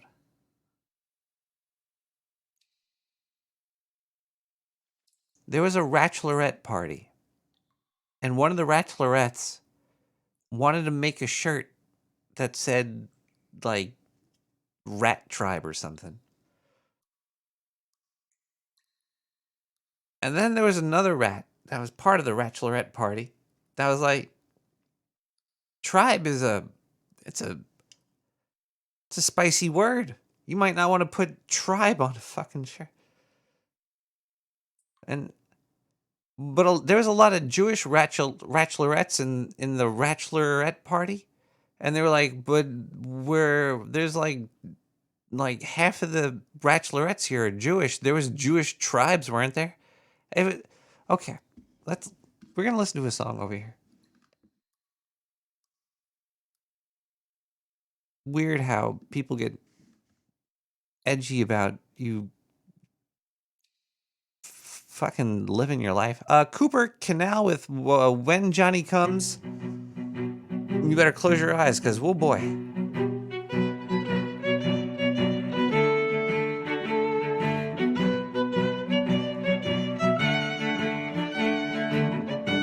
marching home.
Hello, everybody. Welcome back to Nick the Rat Radio, where I've drank several Coors banquet. I'm having a banquet in the sewer. Where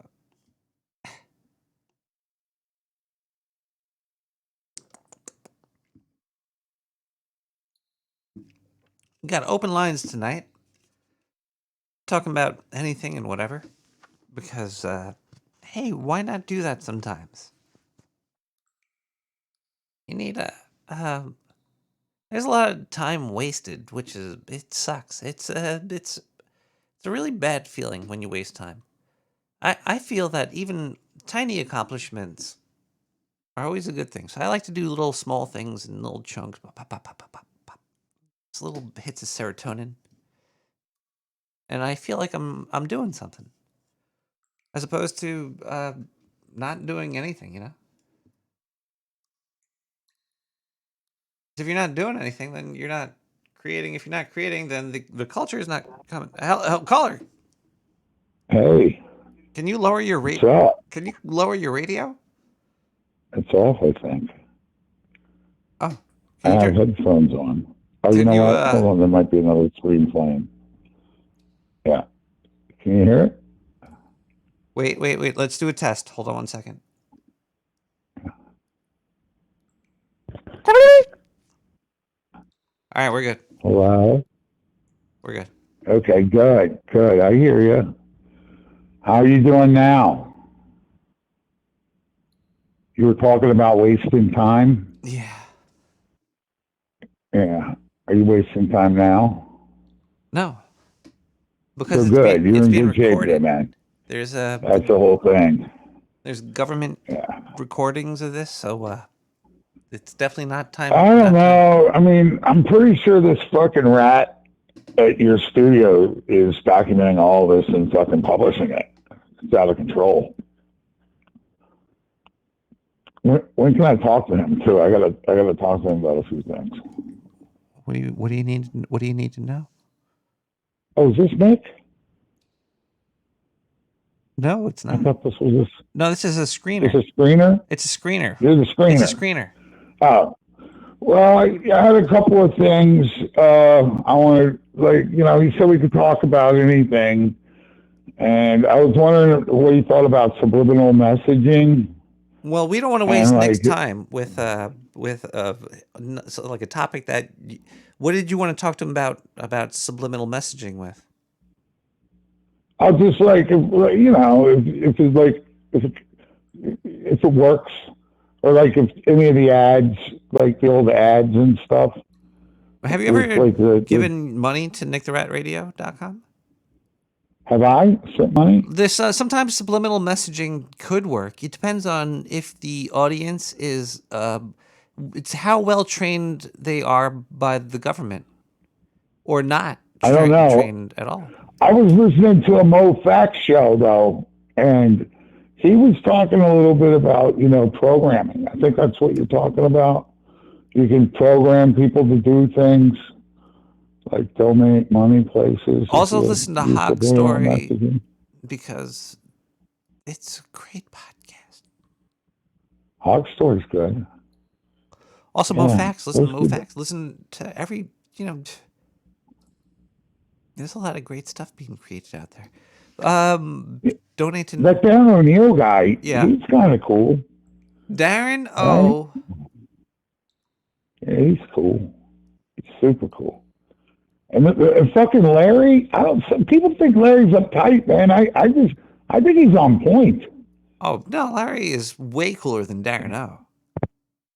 Well, Darren O's, he's got a whole thing going on. You can't judge those kind of people on a real cool scale like Larry. Larry's like normal and just good at shit. They're special, Well, he could also do he could also do some good photoshops too. Yeah. Larry's too cool for podcasting though. Like whenever I hear Larry talking, I'm like, he's just too cool. I like this guy. Man, fuck that shit, man. You get where Larry is, and you'll be the same. You know what I mean? He's not too cool. I'm like elated that he's willing to share. You know what I mean? He's a pretty cool dude, man. Do you ever see his OnlyFans? Too cool. It's Do what? Larry has an OnlyFans. I haven't seen it yet. It's pretty good. What's it called? Women Party 3? No. He's not that old. He has one? Larry's he covers himself in butter to match his smooth voice. Oh, sweet. Larry covers himself in butter to match his smooth voice. Wow. Do you who's your favorite like radio host? Do you like radio too, other than podcasting? Well, when I used to drive at night a lot, George Norrie, man, come on. Norrie. I think he was. Yeah. Really? I guess maybe I have to give him a chance. I have an unfounded dislike for George Norrie. Well, come on, he kind of came in and stole the show. That's why I don't like him. But I've never actually listened to George Norrie because he stole the show. Yeah, but see, you stole the show, and I saw Carry My Brother Up the Hill. I think Art Bell still made a ton of money off that. Oh no, yeah, that's like the other thing. Like he needed somebody to do work for him. He's like, I need somebody to do some work, and George Norrie definitely stood in and did a whole bunch of work for him. And that guy would go places Art never would, Art went on a couple cruises to Alaska. Yeah. But didn't George go down to Mexico and stuff? And I thought he went down there to the pyramids. He did a few things. He had some interesting people on. I've never been to... I'm so glad the internet didn't exist during most of that. I'd still be there, Going, did the bacteria really poop gold? I got to get some of the bacteria and feed them slate. I was going crazy. Slate with quartz in it, I wish, I wish Art wasn't so obsessed with money. He was very into money. It's good for him.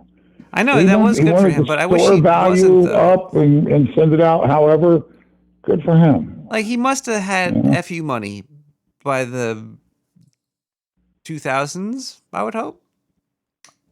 Do you think do you think he had a lot of money, Art Bell? He did pretty good for himself. When you syndicate like that and you own the show, because he started out of his own thing. That was real. Like he had his own little tower, and he broadcast from there, and then when he syndicated, but then he went to Sirius. Sirius. But then, it's weird. I think Sirius Radio is run by aliens or the government, and they were brainwashing like controversial hosts and converting them by giving them tons of money. So that's all part of, they corrupt everybody with that. See, that's why, everybody gets hit with the money.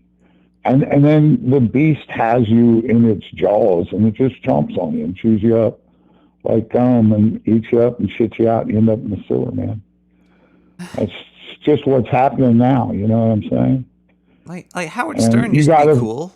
And then Sirius Radio, Howard Stern, he was he was cool. And then Sirius Radio got their hands into him, and then he seemed to change into some other weird creature.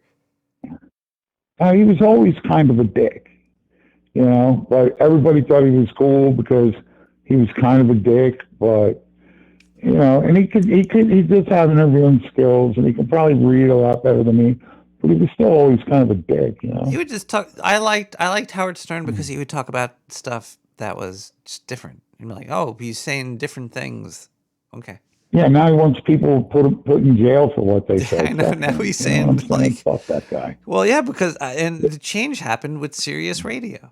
Now, Art Bell didn't really change with Sirius Radio, but it kind of cut off his connection with the masses. It was like more money and less audience. I think the internet made him more popular than ever. Oh, well, I think radio did. When you're just tuning through the dial and you land on Art Bell and you listen to what he says. Oh, my God, that was heaven. That was great. That was amazing. And that's why he got I was 17 in 1988, driving across the country with a band in an old diesel milk truck. And you're going from Kansas City to somewhere in Nebraska, and you hear and snoring dudes. That's a lifesaver. I can't imagine how many lives that guy saved by keeping dudes interested, and chicks. Oh, yeah. Or in the shit out of them. Either way, it worked. It's like, come on, man, shut the fuck up. You were not calling me from another planet. But, maybe, because that was could have been something, So. I'm happy he switched off of political news. Like, I always kind of sort of aligned with his political views, but he said you listen to some things that he said, and you're like, wow, that was a little... I'm pretty sure that, man, I think pop culture gets corrupted, and extra messaging gets through to these people, and they figure out a spook to put on to figure it out to get their messaging out. Are you a spook? I can't tell you how many handlers I've met in my life. You know what I'm saying, man? They're fucking out of control. I've only met one FBI agent. Oh. And it was at a goth club. It was like she always went to this a goth club. It was like, oh, she works for the FBI. Oh. Maybe that's a fucking lie. Maybe it was. I got a story about me and a couple of DEA agents, but it's really not that fun. So I wasn't at a goth club. I did end up in handcuffs, though. Sucked. Yo, man, what's going on? I had stuff. Art Bell, that's a good one. That was a good question. So, besides Art Bell, do you know who Sam Tripoli is? Have you ever checked him out? Sam Triple Mayonnaise?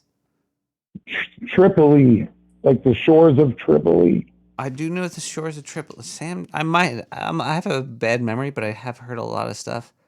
He's got a podcast called Tinfoil Hat. A podcast. I probably don't know it then. He's got a podcast called Tinfoil Hat. It's pretty cool. You guys, I can't believe you haven't been on his show yet. We should get you on there. Let's see. You should go there. He would love having a rat on. You know, I mean, who wouldn't? You're an adorable rat, man. I like You his really are. logo art. That's pretty cool. That's cool. Well done. Is that?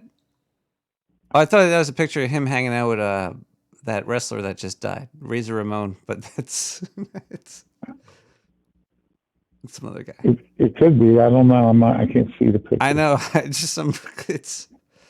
Did you ever watch wrestling? I have been to a ballet before, but I try not to go to like what I call the fat man ballet. You know, it's just something that I don't know. I'm into, while most kids were watching wrestling, I boxed at a gym in an inner city, and it was like in the Golden Gloves and boxing and shit. And then I did kung fu at night. And that, you know, fake wrestling shit was for the birds. I was also a national champion wrestler myself. So I was like, fuck those pussy faggots. And like, just wasn't into it, man. Playing grab ass and stomping around. You know, you might get your fucking teeth knocked out doing that shit, Nick. That's true, You know but what I'm not going to be a wrestler, but I've been to an amateur. Have you ever been to an amateur wrestling match? I was at one in Brooklyn at Skankfest in the Brooklyn Bazaar. They did it downstairs. Did you have fun? It was kind of fun, man. And I know I was hating on wrestling, but I was just talking shit, man. Just talking hood shit, you know what I mean? Like, fuck them guys, they're not from my neighborhood, I'll fuck them up. It's still easy to hate on things. Like, I could hate on things too, but I might hate on something that's also cool. So who knows? It's always good to hear a Well, person you should have picked on me for going to the ballet, man. Why? You know? Ballet's cool. I'm going to wear a tutu or something. You ever use a vibrator at the ballet? Well, my phone is always on vibrate. If I'm in a show or something. They'll throw you out. Because I got caught with my phone ringer went on. You got to always put the vibrator on there. That's what I was talking about. Yeah, and I keep it in my prison wallet, and I have a iPad with me, and I text myself. So it's a lot of fun. You know? It brings the show to a new level. Caller, I have to use the bathroom. Go. I'll talk to you later, man. Holy crap. Thanks for calling. I think I just peed myself. Bye. Don't be yourself. Go to the bathroom. I'll talk to you later. Have a good night. Bye. Let's listen to Caboodles with No Diggity.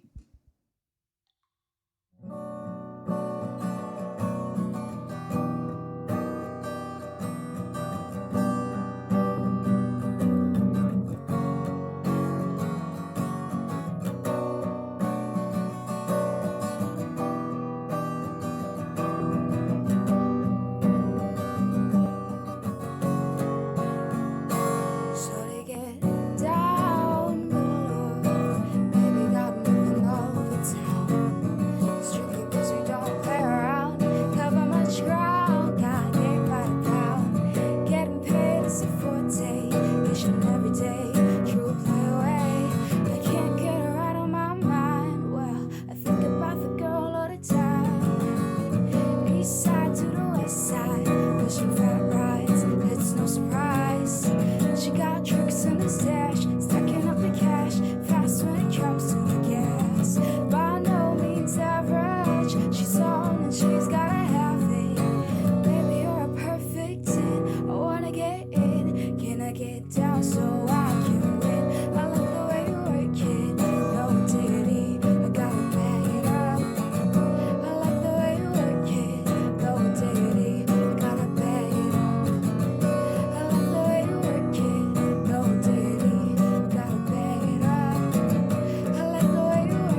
Guess what I'm allowed to say now? That laptop did belong to Hunter Biden. So what other conspiracy theories down the line will we be able to openly communicate about?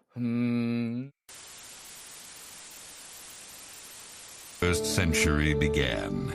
Human evolution was at a turning point. Natural selection, the process by which the strongest, the smartest, the fastest reproduced in greater numbers than the rest. A process which had once favored the noblest traits of man now began to favor different traits. Most science fiction of the day predicted a future that was more civilized and more... I'm just gonna keep giving you 100%, Chef. Every day. I'll give you 125%, Chef.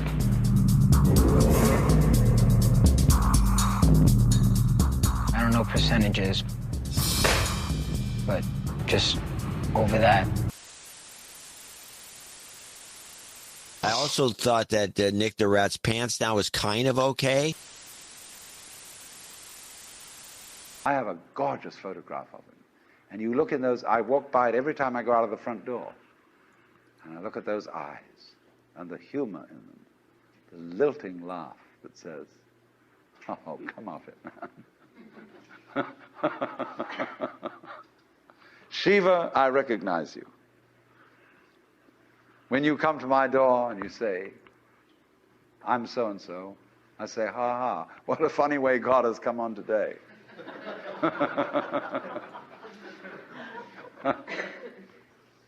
There are all sorts of tricks, of course, that gurus play.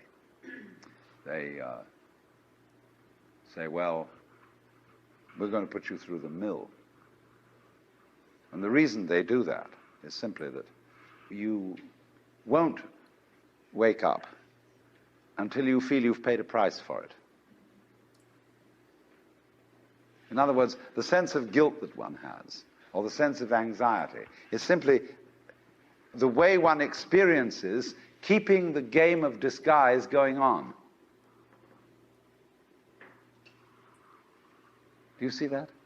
Supposing you say, I feel guilty. Christianity makes you feel guilty for existing.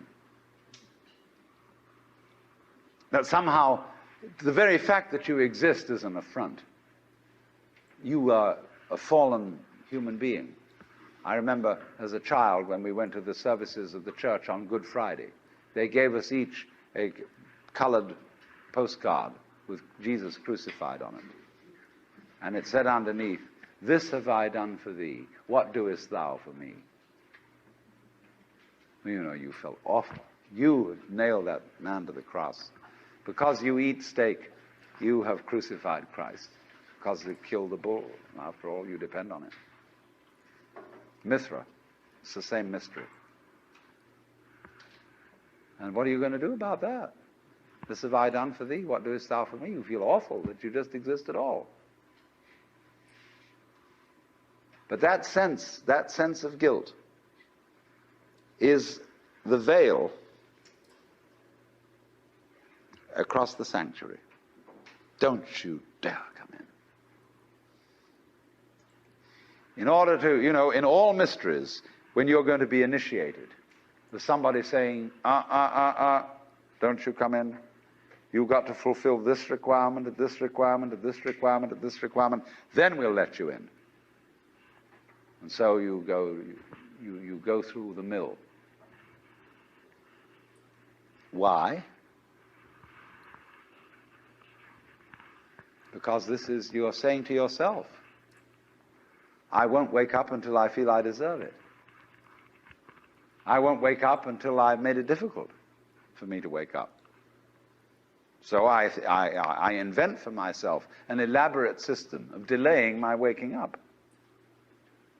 I put myself through this test and that test, and when I feel it's been sufficiently arduous, then I may at last admit to myself who I really am and draw aside the veil and realize that after all, when all is said and done, I am that I am, which is the name of God.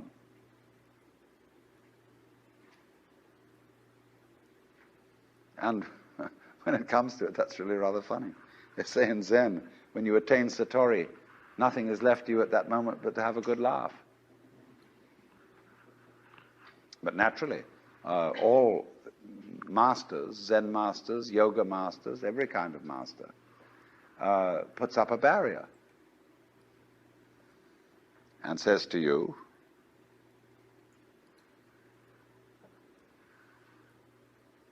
he simply plays your own game.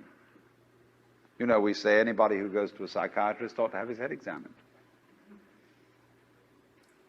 Because you, when you go to a psychiatrist, you define yourself as somebody who ought to have his head examined. Same way, the Zen masters say anybody who studies Zen or comes to a Zen master ought to be given 30 blows with a stick. Because he was stupid enough to pose the question that he had a problem. But you're the problem. You put yourself in this situation.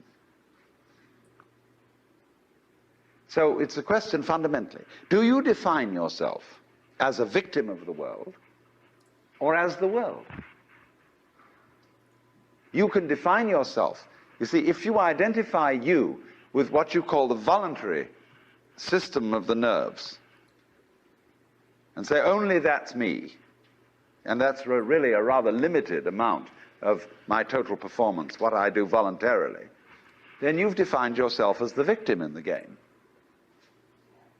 And so you are able to feel that life was a trap. Something else, whether it was God or whether it was fate or whether it was the big mechanism, the system, imposed this on you. And you can say, poor little me. But you can equally well, and with just as much justification, define yourself not only as what you do voluntarily, but also what you do involuntarily. That's you too. Do you beat your heart or don't you? Or does it just happen to you? And if you define yourself as the works, then nobody's imposing on you. You're not a victim. You're doing it. Ladies didn't know that guys were different. I mean, different. It's very tough for chicks to realize that although we speak the same language, that you can have babies. It's different. You're so, it's like no guy ever cheated on his wife, ever. But ladies would get hurt and want to leave the husband because they thought the husbands cheated, and they never did cheat. Because what cheating means, I know. To a lady, means kissing and hugging and liking somebody. You have to at least like somebody. Guys, that doesn't enter into it all the time. No. Ladies are one emotion, and guys detach. Not consciously detach, but they just do detach. Like a lady can't go through a plate glass window and go to bed with you 5 seconds later. But guys can have head-on collisions with Greyhound buses in disaster areas. Everybody's laying dead on the highway. Not only the hospital, in the ambulance, the guy makes play for the nurse. How could he do a thing at a time like that? Oh, I got horny. What? You're hot. How could you be hot when your foot was cut off and you're dead? I don't know. He's an animal! He got hot with his foot cut off. I guess I'm an animal. It's just, what did you get hot at? The nurse's uniform. It's a moron, that's all. He's just an animal. No, it's guys detach and has nothing to do with them liking, loving. You put guys on a desert island, they'll do it to mud. Mud. So if you caught your husband with mud, somehow you could get overseas there. Mud! Don't talk to me, that's all. You piece of shit, you leave me alone, that's all. Go with your mud, have fun. You want dinner, get your mud to make dinner for you, that's all. It's just that you can't get angry at them. You can't want to leave them for that at all. No, it's, it's actually subjective, but in retrospect, I really get a kick out of it, that getting divorced, the only true get-even device, because I'm really convinced that no guy ever leaves a chick, When chicks get cold, they really get cold. It's over, really. When it's over with them, it's over. And guys can't ever figure that out. They always think it's one more time there. And the guy's like, you can't, what? Bonk, bonk, bonk.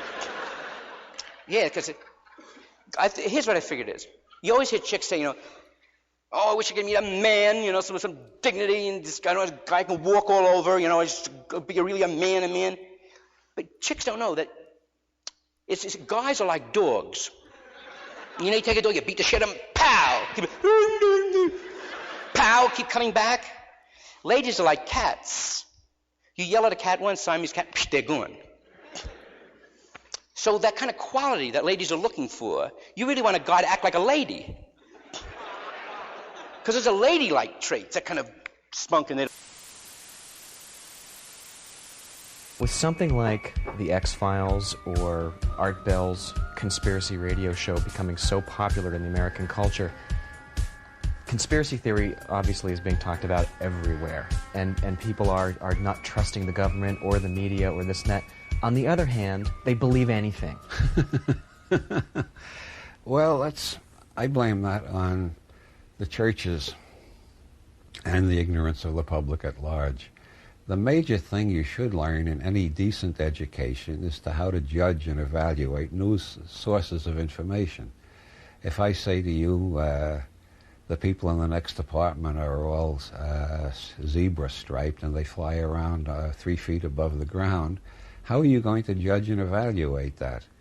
Well, there are all sorts of, one way of, does it sound plausible to you? In other ways, how honest do you think I am? And there are lots of other ways, but most people have no standards of evaluation at all to judge between something that's plausible, something that's totally impossible, something that's possible but not probable, something that's probable but not yet proven. They don't have those distinctions because any teacher in the United States, and I think in most Christian countries, any teacher who's caught trying to teach children how to judge statements, immediately the whole school board, all the parents, and especially the local clergy come down on his case, and he or she gets fired, thrown out on their ass, has to find work in another field. You can't teach children to think. It's against the law. So, of course, nobody has any standards how to judge whether Martians are in the White House or General Motors owns the president, or whether there are fetuses of extraterrestrials at Fort Bragg, or they have no standards by which to judge, so they judge by whoever they heard speak most recently. Oh, that must be the truth. I just heard it 5 minutes ago. They don't have an attention span that goes more than 10 minutes. And that's because they've never been taught how to use their brains. I used to advertise my seminars as how to use your brain for fun and profit. Most people don't even know how to use it for fun, much less than how to use it for profit. I was getting my teeth whitened, but then I said, forget that, I'll just get a tan instead. I saw a billboard. It said, estimated lotto jackpot, 55 million. See, I didn't know that shit was estimated. That would suck if you want to go, oh, we were off by 2 zeros. We estimate that you are angry. I like rice. Rice is great when you're hungry and you want 2,000 of something. At 0800 hours, station time, the Romulan Empire formally declared war against the Dominion. They have already struck 15 bases along the Cardassian border. So, this is a huge victory for the good guys. This may even be the turning point of the entire war. There is even a welcome to the fight party tonight in the wardroom. So, I lied. I cheated. I bribed men to cover the crimes of other men. I am an accessory to murder. But the most damning thing of all, I think I can live with it. And if I had to do it all over again, I would. Garrick was right about one thing. A guilty conscience is a small price to pay for the safety of the Alpha Quadrant. So I will learn to live with it.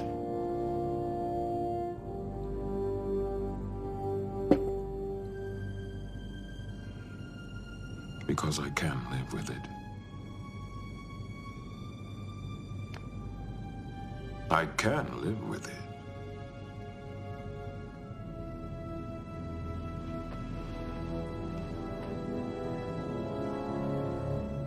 Computer, erase that entire personal log.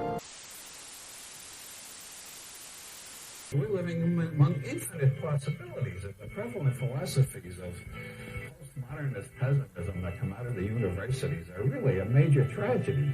The opportunities for progress and change of a positive nature are absolutely tremendous.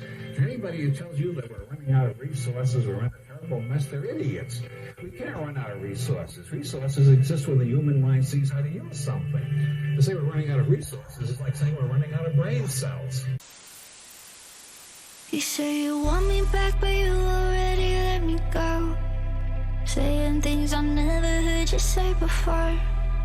Suddenly you're ready to fall in love. How do I know you won't give up again? When the going gets tough, that's the part you gotta ride through, fight through, give your life to. When the going gets tough, that's the part you gotta ride through, fight through, give your life to. Nothing good comes easy. Fight for me the right way. So I know you're here to stay for me, no matter what today brings.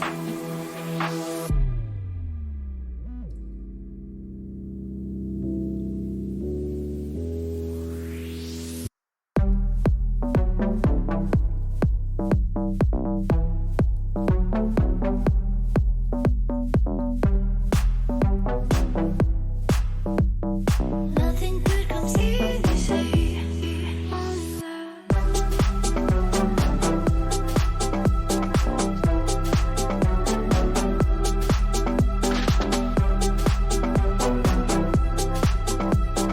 Nothing good comes easy.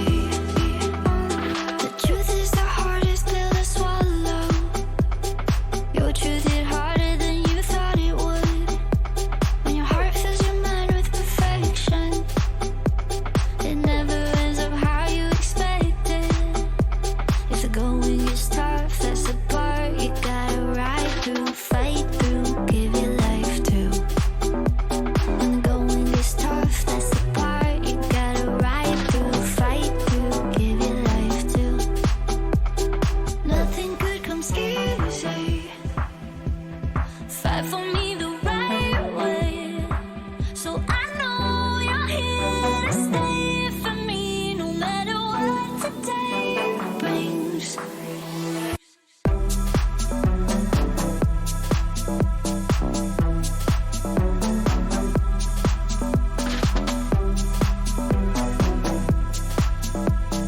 Nothing good comes easy.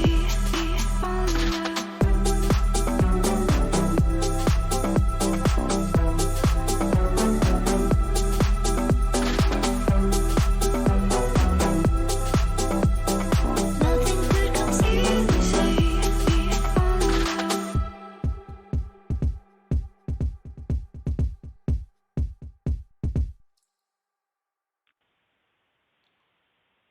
Wow, you timed that pretty well, caller. Thank you. I've practiced. You knew exactly when that. You're like, hey, I'm gonna call when this song's over here. Yeah, my computer froze up, so I had to guesstimate if the song was over or not. Stillwater. You recognized me without me saying the thing. That's cool. I remember your name. I remember your voice. Yeah. You know my voice like normal people would know a friend's face. That's cool. I like that. Did I just dox you though? I'm sorry. Oh fuck. My voice? I feel like it's been out there for a while now. Yeah, at but this now point, people right? know that you're Stillwater. Fuck. You didn't. No. Stillwater is my nickname, and so that's still cool. Don't give your last name, okay? Okay, I won't. So how you been, dude? It's been a little while since we talked. Oh, spooky. Oh, Water is your last name, isn't it? Still is your first Yeah, name? it's water. Your Stills? It's just water. Yeah. Did you see the new Final Fantasy game that is based off of Final Fantasy 1? Called like Stranger in Paradise? I heard about it, but I didn't see it yet. I've seen it a little bit. My friend's playing it. I got a Final Fantasy nut friend. He's been playing through the game. It's interesting. You have to kill That's chaos in it. cool. He wants to kill I mean, chaos. you played versions of the old timey versions of that game, even if it's a newer port than the original. So, what are the differences there? Oh, it's like a action adventure game now. Sort of like how Pokemon with their latest Switch game decided to make it more action Open world. adventure They made it rather open world. than. It looks like junk though. I heard it's a cool idea. You go around collecting Pokemon in a different way, but Yeah. You know, you got to pay attention to the different moves that you see different species use and stuff. And it's like, okay, that is like a little bit more like a field biologist just observing animals doing their thing, you know.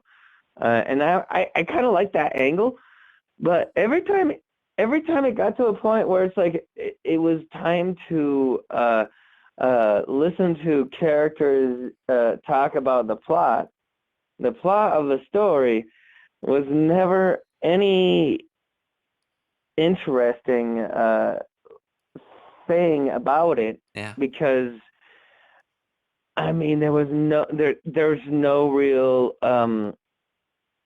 conflict. like It's made for only kids. very shallow emotional attachment to any of the content of the story. Do you think they And could? so Do you think they will make Pokemon for adults one day? Because one day in the future, Pokemon and kids are maybe it'll still match up like Sesame Street, I guess. But do you think they'll ever age Pokemon to be like, oh, this is Snorlax got drugs in him. We could Becky. Yeah, that's Becky why he's just sleeping all the OD'd. time is because he's just on with downers all the time.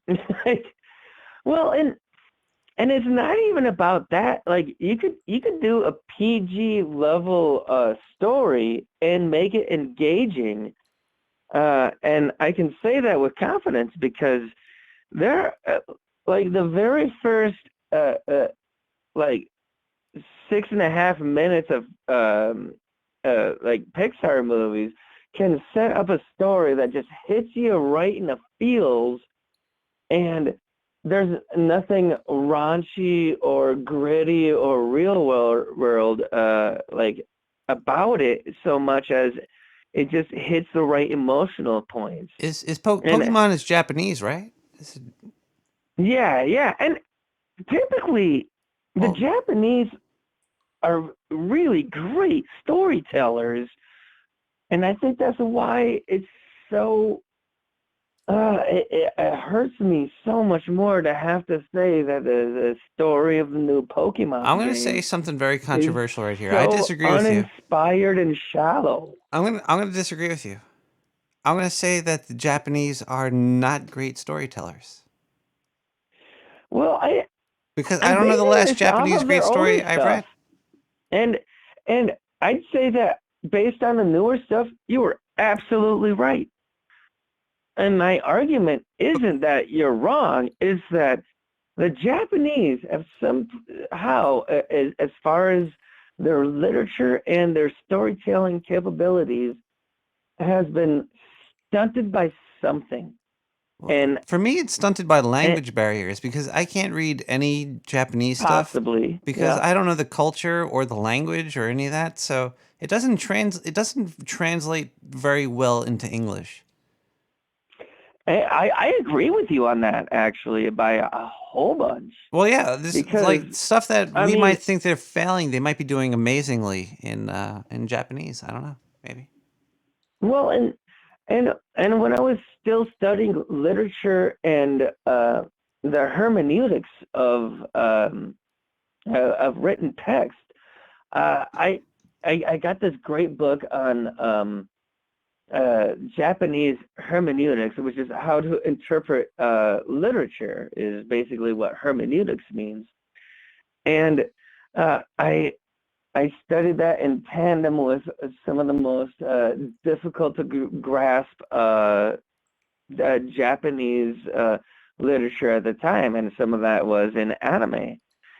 And like, if you look at things like uh, Neon Genesis Evangelion or Serial Experiments Lane Did you ever watch or One the Piece? One Piece? OVAs of Rurouni Kenshin, those all have huge tie-ins with traditional Japanese literature, and I had traditional a Japanese literature assumes that the reader or the consumer of the story is very intelligent and can pick up on the very subtle nuances of the story. I had a Kenshin wall scroll. Yeah? Oh, that's No, I did. I badass. don't anymore, but I did like a long time ago. Oh, the Hitakiri Batosai. Oh, what a badass, right? It was I don't remember it very much, but it was cool. The red scar and thing. It was Well, ninja going through the and town, the squad of have you friends. seen the 4 episode OVAs based on Kenshin's backstory? Probably not. I've only Kenshin's pretty long, Oh, right? Isn't it like long? yeah. The original series is pretty long, and that is how I initially got into it. But I didn't see it as a real, like, viable literary statue until I saw the first 4 episodes of the Rurouni Kenshin or Samurai X OVAs. So And wait. Just for the listeners at home, OVA stands for. uh-huh. Original video animation. Yes, I knew that. I just wanted everybody at home to know this too. The I might be original. wrong on that too. I haven't looked into this in a while. You just kind of sparked this from me, but like, the reason that these OVAs stand out from the original series is the original series, well, if you dig enough into it, like, it does have a good historical accuracy and good character arcs, but as far as tone went, it couldn't decide, especially in the first season, if it was a show for grown-ups or a show for very small children. And I think that's what really hurt the anime. Like the actual one that they showed on Adult Swim or on Toonami. And they had to split it up because once it got into the later half of season 2, they're like, oh, like, even if we edit this, it still isn't safe enough for Toonami, so we got to move this to Adult Swim kind of deal. Do you know what I like that spawned from that? Okay, here's something you might agree or disagree with. When I was growing up and I saw stuff like Vampire Hunter D on the Cartoon Network, I was blown away. If you watch it now, the artwork is still pretty good, but it's so slow. It is a slow, It's tedious dated, grind. is what it is. It's not very. Yeah. I would say it's not very good anymore. But I'm not going to say that because it was a game changer at the time. But it's. I don't want to see it. What I do like is like American stories with the Japanese animation artwork. There was a whole bunch of like I forget what it was called exactly, but it was like Conan the Barbarian and SpongeBob. It was a very anime-ish. Wait, what? Wait, whoa, back up. Yeah. I never knew that Conan the Barbarian and SpongeBob Had a crossover? had a team up. It wasn't a team up. It was an anime. It was an anime. It was an American animation, but it felt like anime and like how it was drawn, sort of. But it was basically very gory, but very well. The story was good, and it was funny. It was like SpongeBob. Cool. I forget the name of this thing, but I gotta find this. That's fair, dude. But what I do like is when there's like the animation series style that the Japanese created with stories that I could understand as a barbaric American. Mm-hmm. Yeah. Right on. Well, I mean, the thing that really hooked me with, if you allow me to go back to the Rurouni Kenshin OVAs, is that it heavily embedded itself in an aesthetic storytelling style that was very much Japanese, because the defining term for it is Japanese. It's mono no aware. And it's a very hard to define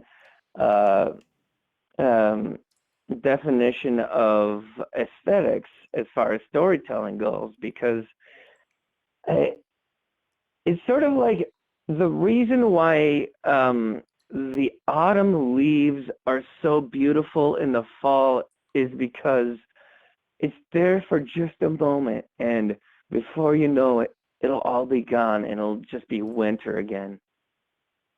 And it's like just like the sadness of losing that beauty, even though you know that it'll come around again, like that loss of that beauty. And even in the moment of experiencing that beauty, you know that you're going to have to let that go again. And that causes a sort of bittersweet feeling in your heart. And the OVAs of Rurouni Kenshin completely capture that. And I can't explain how without totally spoiling the whole thing. Well, it's old as fuck. You could spoil it. I want to It is old as rewatch. fuck, but it's also obscure as fuck. And like, if you're new to anime, explore some of the other ones first, and then get into that one, you know. And so that's why I don't want to spoil it.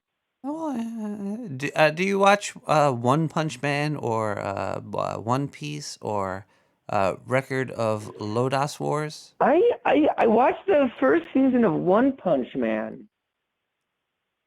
Nick, can you turn down your speakers? Let me try. Hold on.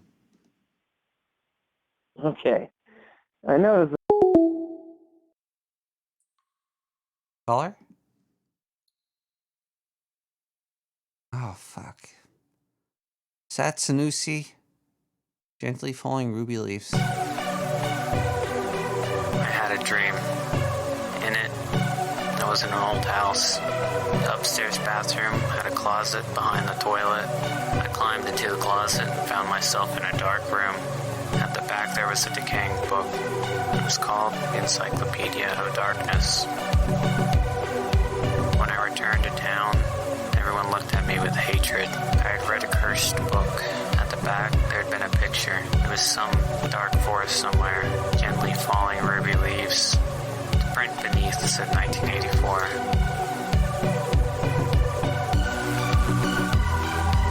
From then on, wherever I went, I was an outcast. Returning to that old house, I intended to get rid of the book once and for all. Something caused me to turn, and then I saw, as if from above the house, a sea of shadow people. Nothing was said, not a sound was heard, but I knew I had to run still. Fear rooted me to the spot for a moment. Then I turned and ran up the closet. Only the shadows had come inside with me. It was then that I realized I was creating them. Gently, gently, gently falling ruby leaves. I was creating them. Only I was creating the shadows of gently falling ruby leaves.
Hearing words that make sense all day can cloud your mind and give you too much to think about.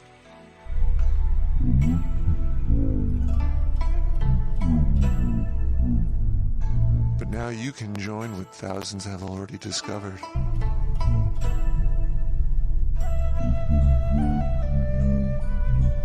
Listening to unclear audio will clear your conscience.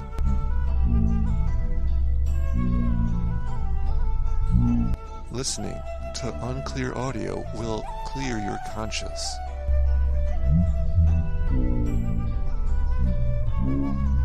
Take your meditation to the next level with Inaudible, the only service providing ambiguous sounds so you can relax. Call now for more information. 917 7 5923.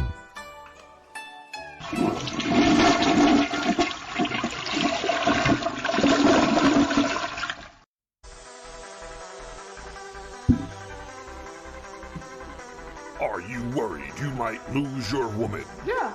Have you ever not satisfied her? No. Would you like to change that? Who has the time? Not me. No. Not you. No.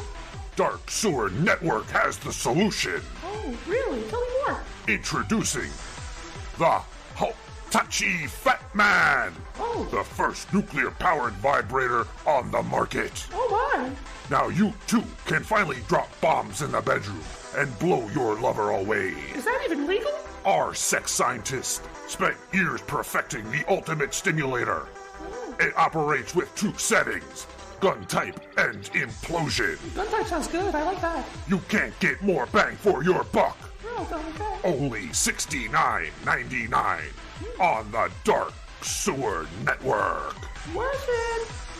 Use of this device may cause paralysis, temporal dimensional rifts, life-threatening orgasms, and anal leakage. Nuclear batteries not included.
Yes, I found it. All right, that was it. Are you worried you might lose your woman? Yeah. Have you ever not satisfied her? No. Would you like to change that? Who has the Sugar. Sugar. Sugar. I just wanted to say good night. Eat it. Sugar. Drink it. Sugar. Put it in everything. Sugar. Hello? Whoa. Put it Sugar. on everything. Sugar. I just had some. Hold on I a just second. had some. 1 second, caller. That was a really crappy sugar advertisement there. Yeah, well, yeah, but that's essentially what they're trying to achieve, is to lull you into a trance. Sugar. You know, like, the power of sugar compels you! The power of sugar compels you! Like, yeah, no shit. The power of consumerism compels you. More sugar. Holy shitballs. Fuck. Yeah, but I had good sugar. I had natural. It was I was having orange slices. Cara orange slices are really good. Does natural? Life is so weird because Yeah. like, Oh, and the blood oranges are in season. Holy shit! The blood oranges are in season. So excited. Have you had any? I like I like mandarins and Oh yeah. I like those. Mandarin. They're not oranges. Yeah, mandarin They're slices small. are really tiny. Yeah, they're a little. You know, I'm a little guy. They're perfect fruit food or finger food for babies or for toddlers. That's me right So your little ratling should like mandarin. here. And Mandarin. Honeycrisp apples. Honeycrisp apples. Oh, I love Honeycrisp apples. They're one of my top favorites. They're my top 5 favorite apples. Honeycrisp are expensive though. They're even on sale. They're still expensive, but they're so fucking good. Not when you drag them out Yeah. through the sewer really quickly. Yeah. Yeah. Do you ever put peanut butter on your apple slices, or do you slice them and ever slather like a little A little bit of spread a mayo, little peanut butter? mayonnaise, and Oh no! Why did you say that? What did you say? you never put mayonnaise on your apples? What's wrong with you? What did you say? Said, What did you say? I said mayonnaise. I said Terrible mayonnaise. twat. Did you say? Did I you said- just say fucking mayo? That's heresy. Heresy. However, you should try a little Nutella or some Nutella products. Whoa! Something First like you're it like all on- against. You're like, I have my sugar naturally, and then you bring up Nutella. Yeah, exactly. See what I mean? Even I have tried that shit, and I'm like, holy mother of God. Hazelnut. I love hazelnut anyway, but when they added cocoa and milk to, oh fuck. I don't it's even. over. It's weird. I've never been a huge Nutella fan. I've never. I love chocolate. I haven't had it in a long time. But Chocolate's did you like- like it? No, you didn't like it. No, not really. I don't know if I really like Nutella. I don't even know. I don't think I could recall the flavor of Nutella right now. Like if you were like think They about say Nutella, it's not. It's like not in my. chocolate. It's like a creamy chocolate hazelnut. So if you like chocolate in its natural cocoa form, and you like hazelnuts, and you like creamy taste, if you like dairy, well then there you go. But you can make that shit yourself. When I think mean, of chocolate hazelnut, I think of Rochelle chocolate. What is it? Oh yeah, Rocher. Rocher? Yeah, with the yeah, I nuts, think the that's fucking balls. Or Rocher, maybe. Rocher, I don't yeah, know. Rocher, but yeah, Rocher. Yeah. Ferrero. Rachel. Ferrero Rocher. Ferrero. It sounds like the Ferrari's girlfriend. That's the Ferrari's girlfriend. It's Ferrero Rocher. Is that what is like the caramel chocolatey cream in that? Is that kind of like the hazelnut? Is that kind of like Nutella? Is that like the insides of a No. Rocher like a Nutella? Nutella's thicker and creamier.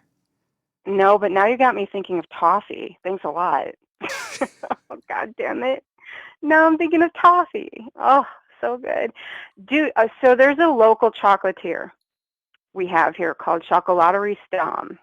Is They only it have a Johnny few Depp? locations out here. They put one in Cedar Rapids, Iowa. They're from, I think, Denmark, or they're from, oh man, some very far European country, maybe Switzerland. So anyway, they came and they opened up a chocolaterie, and holy shit, they have the most amazing pistachio toffee with real pistachios. It's fucking amazing. And they have it in milk and dark chocolate. It's amazing to just feel it and smell it. It's a sensory experience before you taste it. And but I had some other like offbeat questions for you about shows and shit. Are you up for it? Oh, I'm totally up for it. I could also talk about pistachio too. Okay. So, oh no, I made him leave. I'm sorry. He's all pissed off. Um, so what I wanted to know about if you have seen some stuff and like what you thought of some adaptations that were recent. Did you ever read Frank Herbert's Dune series? I've read book 1. Okay, I have not. I still have not read the series. And I wondered if you had seen the movie. I've and seen the liked it, movie. the new movie, the new one. I liked it. It was, but I also realized while I was watching it that there's at least 4 more movies before the book 1's done, because they stuck to the book very, very closely, and the scene that they ended on is like within the first 80 pages of the book. It's a little bit more, but it was good. The sound was cool. The special effects were good. Yeah. The acting was. Did you like the first book then, or? Did I like the first book? Yeah. I read it. If I read it, I must have enjoyed it, but I didn't like love it. Like I've read books where I was like, wow, I love this. When I was reading Dune, I was like, this is good. Right. But I didn't really tickle my sci-fi fancy. Your fancy? Yeah, my Okay, fancy so was. that brings up another series I happen to know you really liked, and I wanted to know what you thought of the adaptation, the series adaptation. I remember you said how much you loved the Altered Carbon series. I do. When you read it, Yes. But what did you think of the series adaptation? I still have not seen season 2, so I don't spoil didn't it. But either. I've seen season 1. yeah, I It was really thought that was close. fantastic, but I haven't read it. It was the book. It built a better story in my brain than the show did. Yeah. The show wasn't horrible, but it kind of felt like a sci-fi show, which I think what did sci-fi make? Does sci-fi even exist anymore? But it felt like if you were watching like in the 90s a sci-fi Of course adaptation. it does. I mean, do we have the warp drive yet? It's there. We just don't have access to it. I'm sure they've made it, the warp drive, but civilians don't get the knowledge of that. So I'm sure we have all of that tech. Supposedly Roddenberry was basing a lot of his material on intel that he derived from the government. Now, don't quote me on that, but I've heard that a lot. I just don't know the logistics behind it. I don't know the validity. I don't know the validity of that information, why people think I heard Roddenberry that Roddenberry had intel about tech that was given to us. Who knows if any of that's true? But just think about it. I was told that the government Analyze gave Roddenberry information so he would make the show Star Trek, so people would believe that the moon landing was real. Yeah. There's I also a lot just of made all fucking that up. disinformation and misinformation out there. Who knows what the fuck is true? I do believe in the reptilians. Do you think we like landed the on the hybrids. moon? I don't see why not. I honestly don't see why there wouldn't be reptile-human hybrids. It actually seems pretty, honestly, it just seems rational. It just seems natural. Evolutionarily, It seems natural to me. I believe there are species spies, special.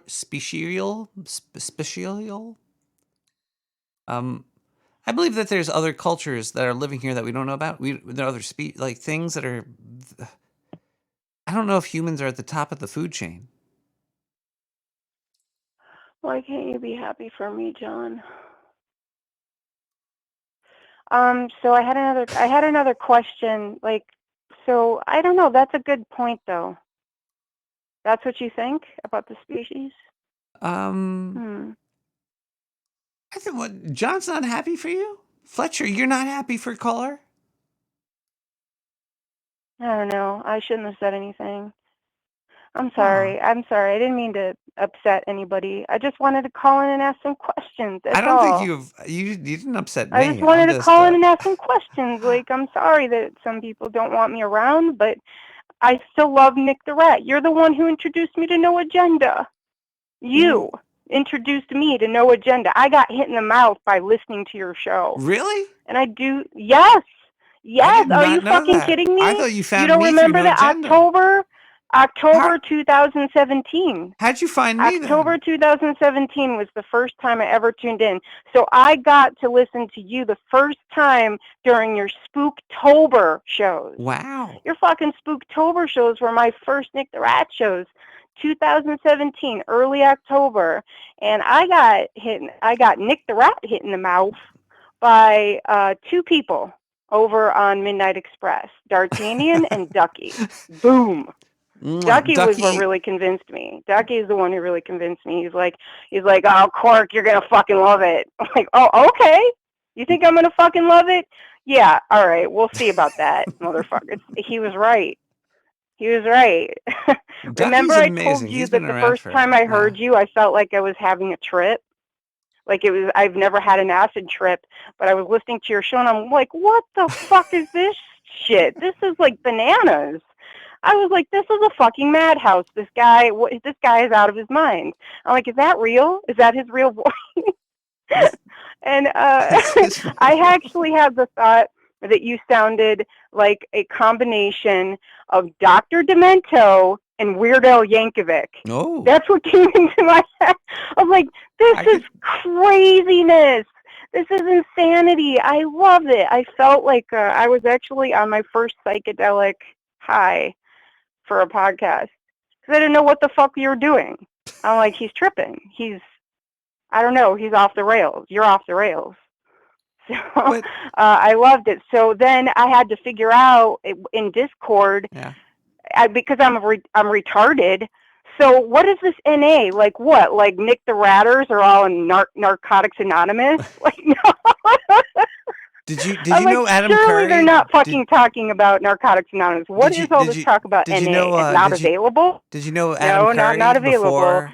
And then they started talking about JCD and AC, and I'm like, what? I don't understand all of this lingo. What is this lingo they keep talking about?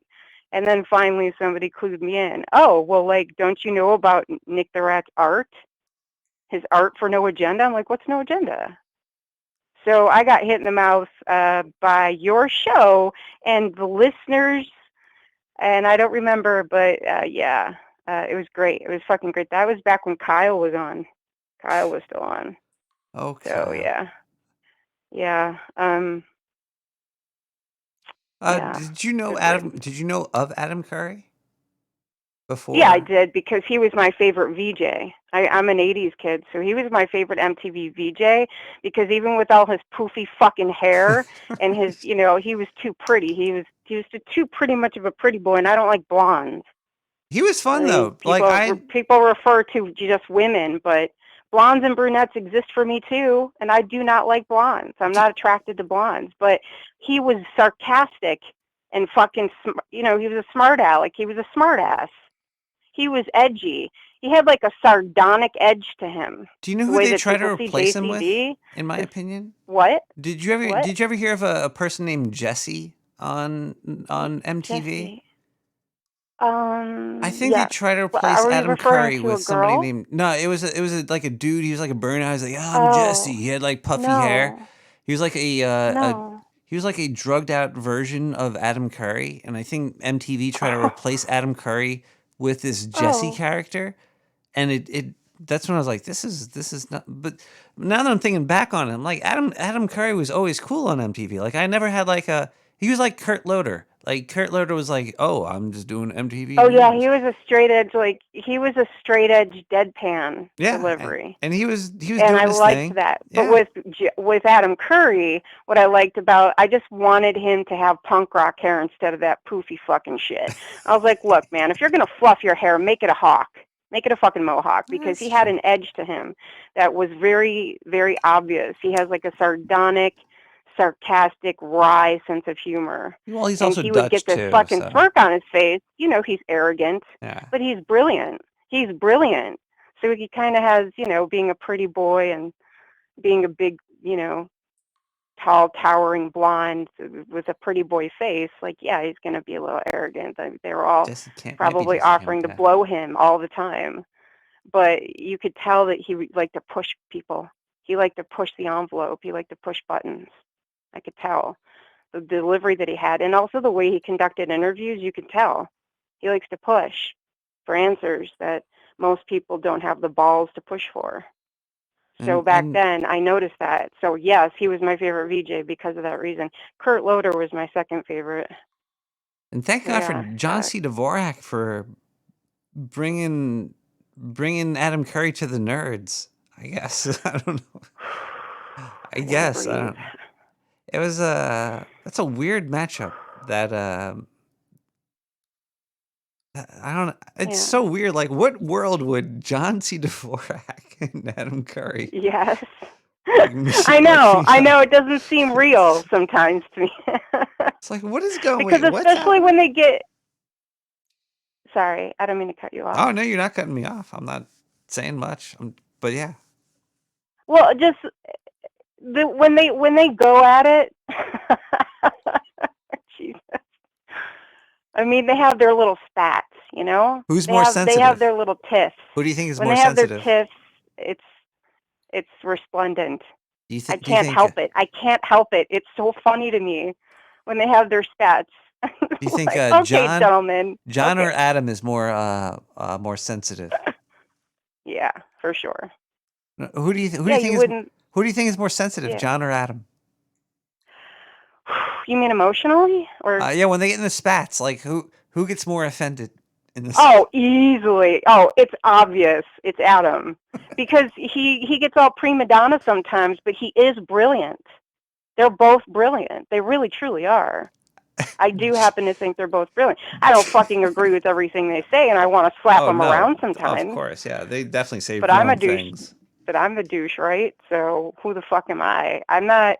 I haven't contributed anything that anybody really thinks is worthy to No Agenda, but I do think it's a fantastic show and that it needs to be out there.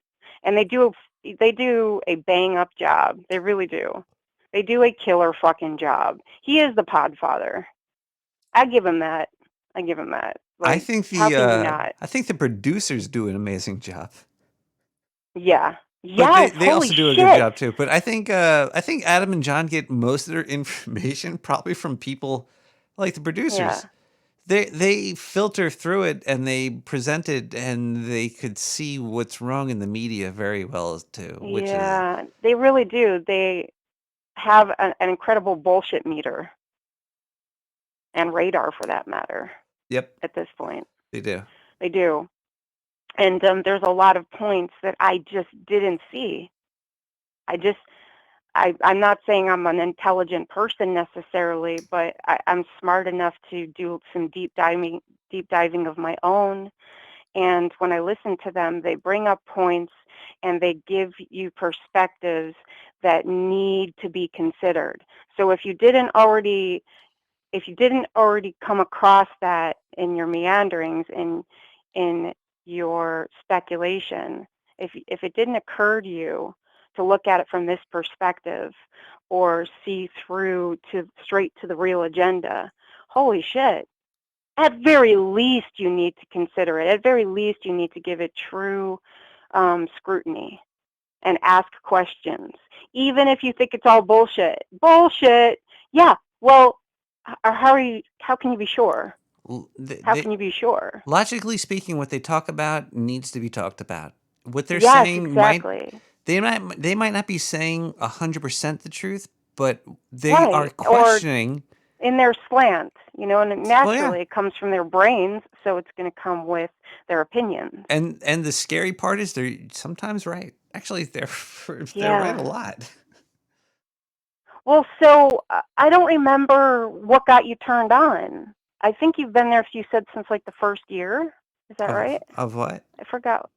What got you turned on to No Agenda? Oh, I think you were Oh, following it JCD, right? it was Leo Laporte and Tech Oh, TV. that's right, with Twit. Yeah. No, well, it wasn't Twit. It was Tech TV. It was on cable. It was a cable channel, and there was it was the computer. If you're a nerd and you have the cable vision or Yeah. whatever, like you'd watch Tech TV, and that's where Leo Laporte was, and then John C. Oh, Dvorak yeah. was there, and then That's Twitch, what I was thinking. and then Twitch and We followed you. and then I No Agenda. So yeah, so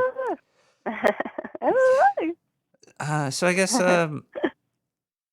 actually, I guess the Oh, yeah. person that got me to No Agenda would be my friend Paladin. He got me hooked on Oh, computers. no shit. Yeah, ex-Paladin. I know that you game with him. He got me hooked on Yeah. computers. So if it wasn't for him, Yeah. I probably wouldn't know No Agenda. Fucking A. Do you Yeah. still do campaigns with him? Like Um, D&D campaigns? We play thought The you Hunt did. together. I know you played Catan together, or at least I We think you play did a lot of. Catan, We're but I gonna thought play you did D&D campaigns too. So. Friday night. I'm gonna hang out with him, and I just picked up Spartacus, the board game. Yeah, and I know you've even gone to a Ren fair or two with him. Oh hell yeah, That's I fucking do. cool. I went to Six Flags Great Adventure with him. Man, he seems pretty cool to be gaming with and going to Ren fairs and shit with. He's cooler than I am. Yeah. That's all I can say. Yeah, and the thing is I think he's humble. Yeah. He's not a braggart. Yeah, that's why So I remember from how he would be. he's also still my friend. Yeah, too. so it's pretty great though that you connected with some real it's good to have people long-term worthy friends. of connecting with. Indeed. Yeah. I wondered how you thought The Witcher was too. Did you like the adaptation? I loved it. Well, Oh, I heard that. I thought you were going liked to it a say lot. hate. I know. I liked it a lot. I didn't love it, but I liked it a lot. Yeah. I thought it was. Okay. I watched it. I didn't hate it. And Henry Cavill. Yeah. I don't know if I'm just horny for Henry Cavill. Yeah. How can you not be? Oh, Henry. Yeah. You are Geralt. Let me get on your horse. But yeah, it was a good show. It was good. Did you see the new short from David Lynch though? Which one? It's a short. I What? forget. It's like he's interviewing a monkey. It's really good.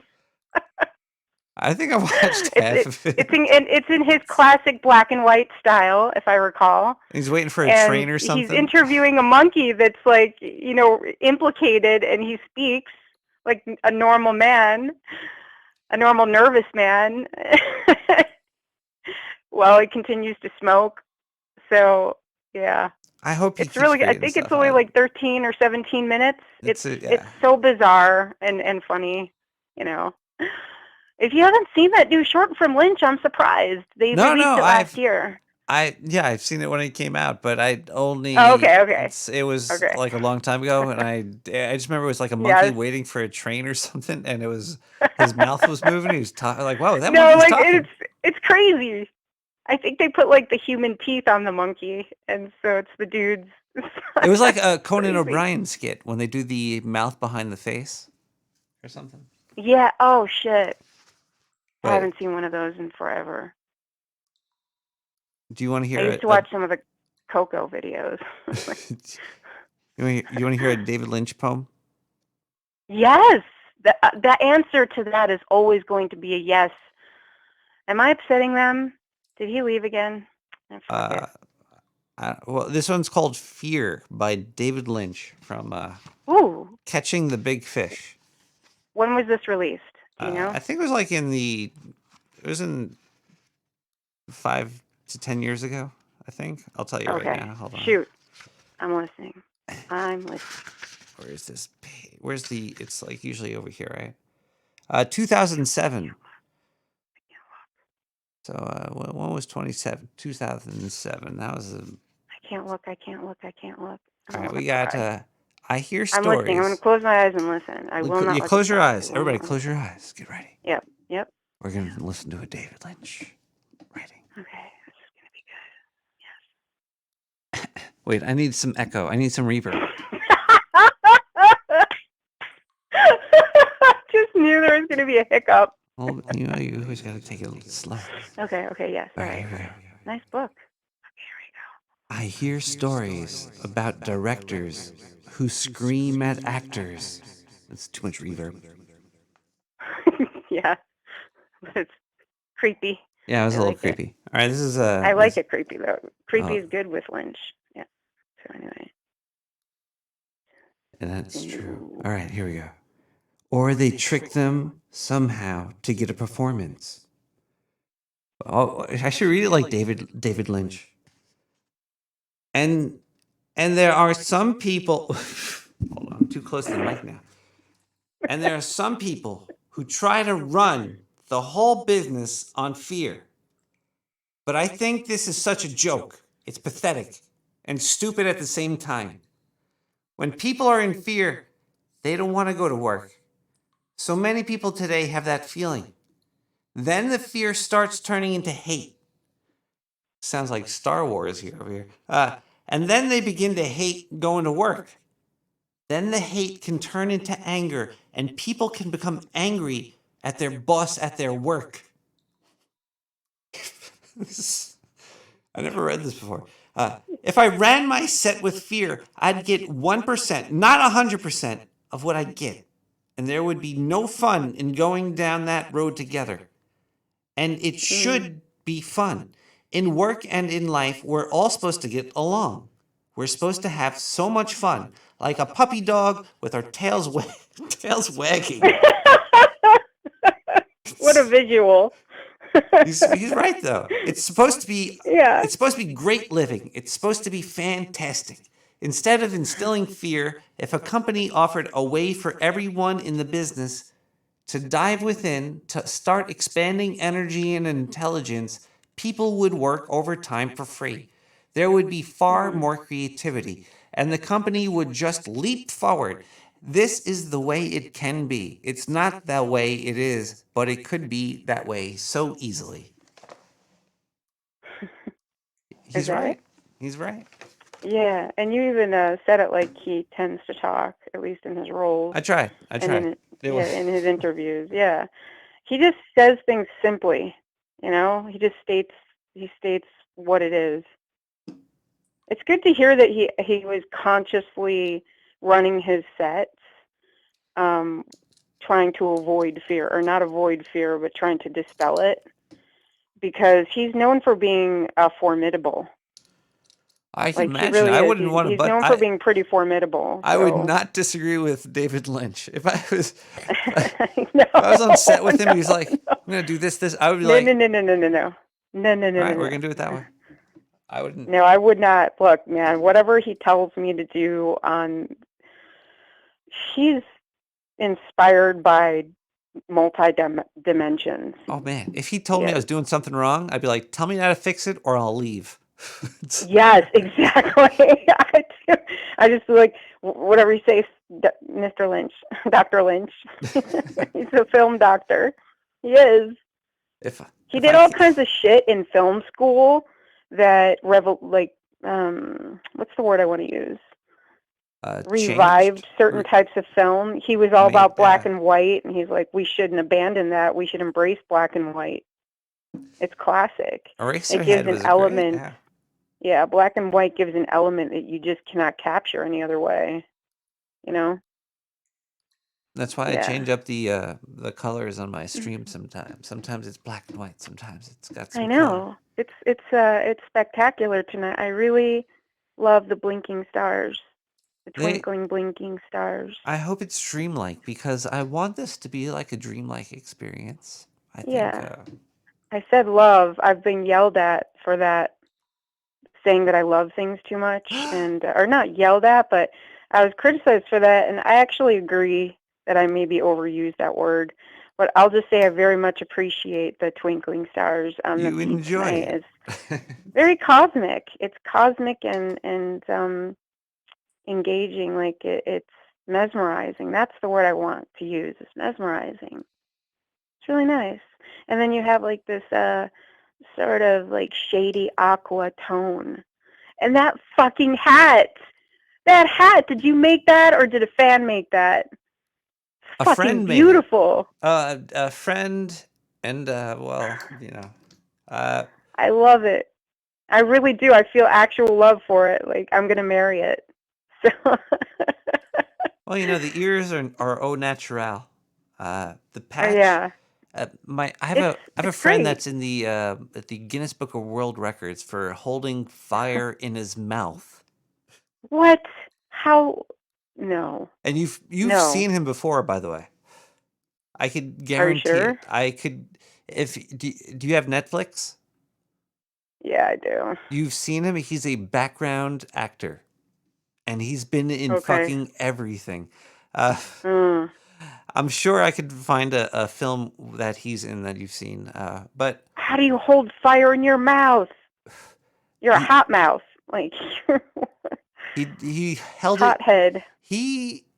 Oh boy, his name is Alex Spitfire. He made this. Of course it is. He made this patch on my hat. His stage name. I had a huge Halloween party. A lot of people came down to Yeah. the sewer, and Sweet. he was one of the Fucking people. A. And he saw that I did this artwork of this right here, and he made a patch of a piece of art of the rat, and he gave it to me for my birthday. And I was like, "Thank you." That's marvelous. That's tremendous. He's a great guy. Look up Alex Spitfire. I'll send you links later to see if you've seen, and you'll start to see him. He's always in the background of every fucking Netflix movie I've ever seen. He was in the Joker too. He was in the Joker movie with Joaquin Phoenix.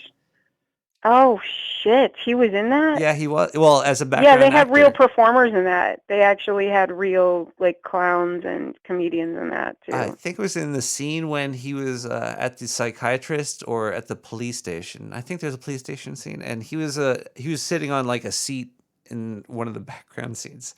He's fucking everywhere. He's great. Yeah, I believe it. Sounds like he's got a lot of bit parts. Yeah, he do. He do. You know, short like cameos. So I'll have to look for him in there too. Thanks. I actually really fucking dug that movie big time. I applaud Joker with Joaquin because holy motherfuckness, he nailed that role and the writing was excellent. I really thought that they addressed mental illness and how mental illness is handled in the system, how it's handled by the average social working system. And how it feels for the person too. Not so working. It was not working so great. Yeah, I didn't expect that. I did not expect that. When I went to go see the movie, I actually intentionally neglected to see the trailer because the trailer will spoil shit for me. Spoilers suck. And so I just no, I just want to go. I don't know what it's going to, I just know that I like Joaquin. I do. I always liked him. I liked what he did in so many movies that I saw him in. Like just Signs. I know that people will laugh at that, but he did a killer job as Johnny Cash. I like him. I haven't seen everything he's done. Like Her should on paper be a bad movie, but I liked it. Yeah, man, they really he was wow. If you want to understand how deranged the Joker is and like why the Joker became deranged. It's a great backstory. I don't know if that's in the comics though. I haven't read the comics. Well, it doesn't matter. The stories get changed. Like it's a mythology now. It's the myth of the Joker, and people get to tell the mythos of it. Is it canon? Does it need to be canon? He's a No, I don't think so. Yeah. I don't give a fuck. Indeed, as long as it's a good story. All the fucking petty squabbling over Star Wars and Star Trek. Like, look, if you like it, you like it. Who gives a fuck? Did you enjoy it? Do you enjoy? Oh, well, I don't enjoy the original Star Trek series as much as I enjoyed TNG. Well, then Yeah, don't watch it. so what? And who cares? Why is anybody arguing? As long as there's good stuff that you liked, hey. Yeah. Cool, though, that you liked, somewhat liked The Witcher, and rewatch that David Lynch short. It's a riot. Did you like The Witcher? What? Did you like The Witcher? I saw the first season, and yeah, I've only ever watched you play the game though, and man, that is a beautiful game. It's pretty cool. The looking game. music, the graphics, the characters, the dialogue, the voice acting—it's all fan-fucking-tastic. So I got to watch you play the game many times, actually. Not enough, though. I wish you'd play it more, or I wish I got to see you play it more. I still haven't But, beaten it either. I played it for, it feels like Yeah. 10 years, and I still haven't beat it. It looks like it's nice to play. I mean, it just kind of looks like it transports you. It does. You know, when and the sound, I've watched you playing it, it, I'm like, I'm transported into this world here. It's You did a great job with the music and the graphics. Just everything is beautiful. So yeah, Henry Cavill, holy shit. Damn. He's The Witcher. He's a hunk of burning. Burning love. Oh yeah. And as Superman to boot. He was great as Superman. He put his all into it. Was the movie? I didn't like the movie, but he definitely put his all into being the character. So. That's for damn sure. I'm keeping you, and I'm sorry that I upset certain people, but I really wanted to ask these questions. So thank you for letting me call in and chat with you for a while. There's somebody hounding you about voicemails because they can't stand it when I'm on. I am really popular. I really appreciate your time. Thank you. Thank you so much. Caller, thank you for calling in, and you're always appreciated to be talked to because, hey, I like talking to you. That's all that really matters. Heck yeah. I tried not to read the chat. Thanks, Nick. Thanks for talking. I'll talk to you again, hopefully next week. It's been a wonderful show. Thank you. I hope we hear from Diane soon. Good night. Let's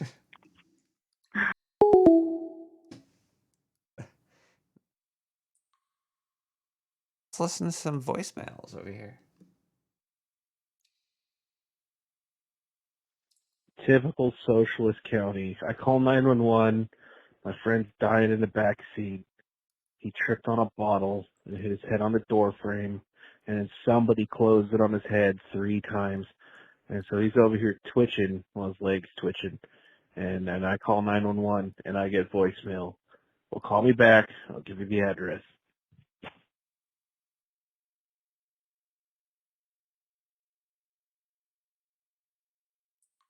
Yeah, we're opening up these sewer shops.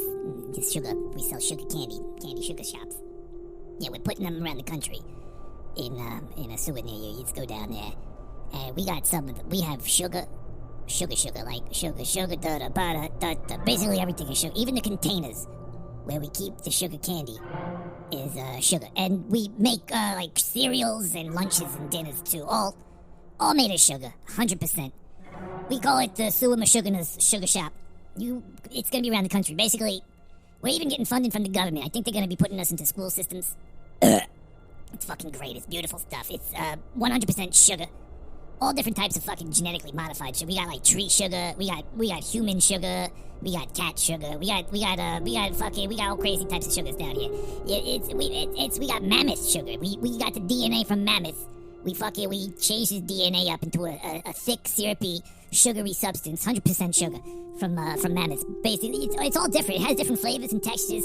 It's very strange how sugar can be sugar, but also not be sugar at the same time. And I can't really tell you how exactly we do it, but all I can tell you is that if you want to come into the store, you need insurance. If you don't have insurance and personal protection equipment, you can't come in. You can't eat in the store. We gotta see your paperwork. We gotta see your ID, social security number, how high you are. We gotta take your weight. We have to make sure that, you don't get hurt from all the sugar we're putting into your body. You know how many people have heart attacks and shit every year? It's fucking disgusting that we're selling you this stuff. But you motherfuckers keep buying it, so we're gonna keep on selling to you. It's Serious Sue's Silly Sugar Shop. Sugar in the sewer. We're selling, I don't even know, I think I've been just eating straight sugar for the past 30 days. My brain, I don't even know, I think my brain is just sugar now. My name is Sally Smalls. I'm the Sugar Man. They call me, hey, Mr. Sugar Man. They just made a movie about me. They're like, if you say sugar 5 times in the mirror in the dark, I'll come and I'll put like a frosted flake in your face and shake your hand. But make sure you have personal protection insurance. You need sugar insurance. It's the new big thing going around, and you need to have paperwork for it. You need to get your blood checked like 5 times a fucking day. So we're gonna hook up pricks to your finger and shit before you come into the store. We gotta draw blood. Basically, we're gonna take your blood. We're gonna probably process that and make little sugar packets with it. You could probably take it out of the store with you. It's gonna be crazy. I don't know. We got crazy scientists down here, but don't worry about it. We're gonna take care of you down here in my sugar shop in the sewers. Just give us a call today, 917-719-5923.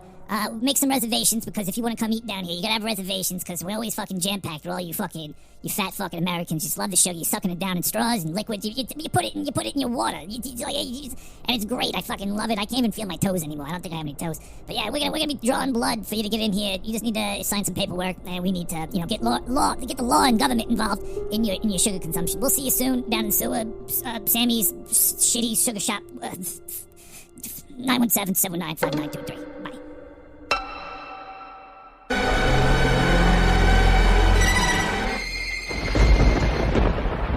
Here's a non-controversial Star Trek take. The original series was fun, but most of the time it just put me to sleep. It was basically this.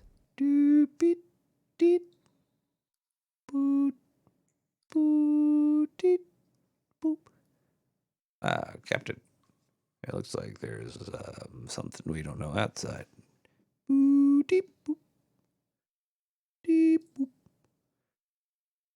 Gotta keep an eye on it. Captain, I've never seen anything like this before. Beep boop beep boop. Beep boop. Beep boop. Look, what are my tax dollars going to here, man? I called 911. I expect some service. I got nothing.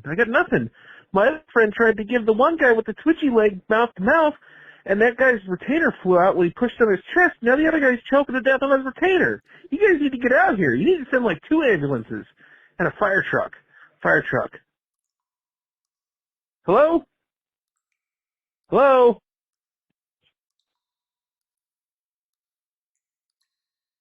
I'll see you guys next week. Good night, Sewer Chat. Good night, Sewer Chat.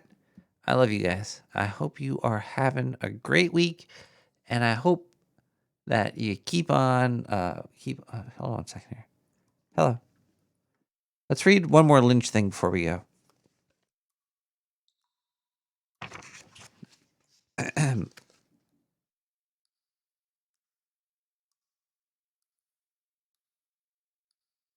Working with Wood by David Lynch.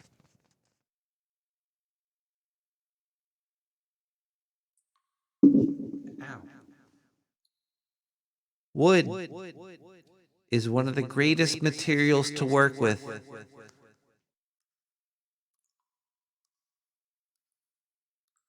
There are soft woods and hardwoods, and they all have their own beauty when you are working with them. When I saw a piece of freshly cut pine, the smell of it just sends me right to heaven.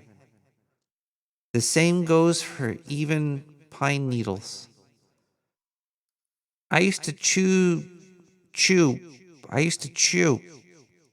ponderosa pine pitch, which is a fresh piece of pitch. It's like syrup. It'll stick to you, and you won't be able to get it off your hands. But sometimes it hardens like old honey.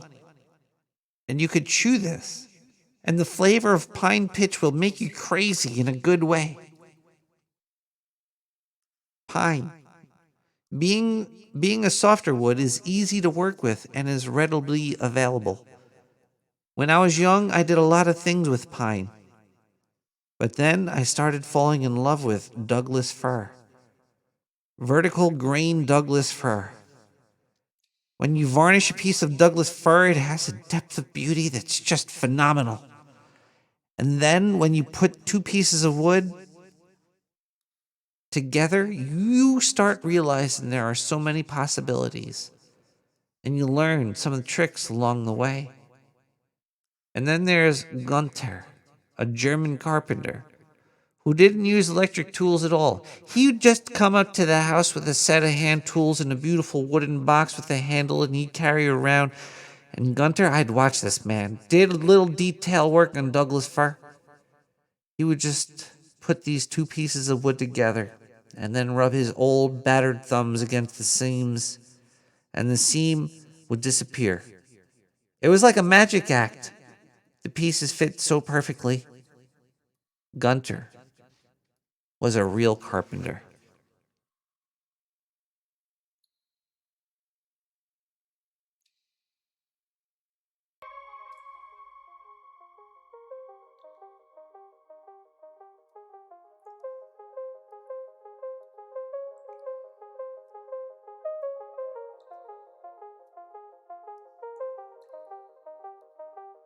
Caller? Yeah, I got like maybe 2.25 questions.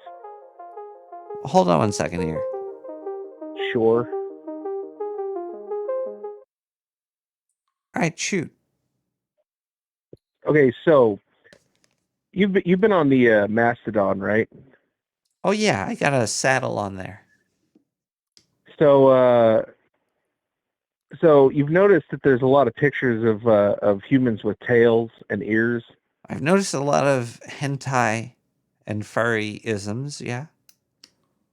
So I sent these pictures to friends, and they were like, it's unnatural. It's bad for a human Why to have would a you tail. send those pictures to your friends? Do you also send them gore and Oh, everything. Yeah, everything. Because, I mean, they want to, they tell me about their problems, and I send them vor. Vor. It's a fair trade. Hey, so I'm like, vor. no, man, tails are fine. I mean, especially like if you're cosplaying something or I mean, there's tails that are attached and tails that go on the clothes, on a belt or whatever. There's also like those butt plugs. Butt plug tails are kind of cool. Yeah, that's attached. That was what I meant by attached. I wasn't going to go get all graphic. I thought you meant like a buckle or a Velcro. No. Butt plug tail would be attached, and then you have the ones that go on like the clothes or whatever, and then the ears, like the little headbands with the ears on them. I think those are super cute, aren't they? I mean, maybe not. I mean, you have ears. So, what is your opinion? I think it's cultural appropriation of the animal heritage, and I find it highly offensive. No, I don't care. As long as they're not, You think that, stealing my cookies. I think I it's don't fine. think anyone Everybody's wearing got their ears own wants to steal your kinks and their own likes. I like Star Trek. Do you like Star Trek? No? Well, okay, that's fine. Wow. Do you like mashed potatoes? You got to give me a second to answer. Do you like? I don't like mashed potatoes. I love them. What about dehydrated mashed potatoes, such as one would use in an emergency? If I was in an emergency, I'd love them. They're actually good if you put them in, like, if you have a bread machine and you're making like white bread and you substitute some flour for the mashed potato, instant mashed potatoes. Potato bread. Yeah. Yeah, it's just, a different kind of starch. Doesn't activate those gut bacteria.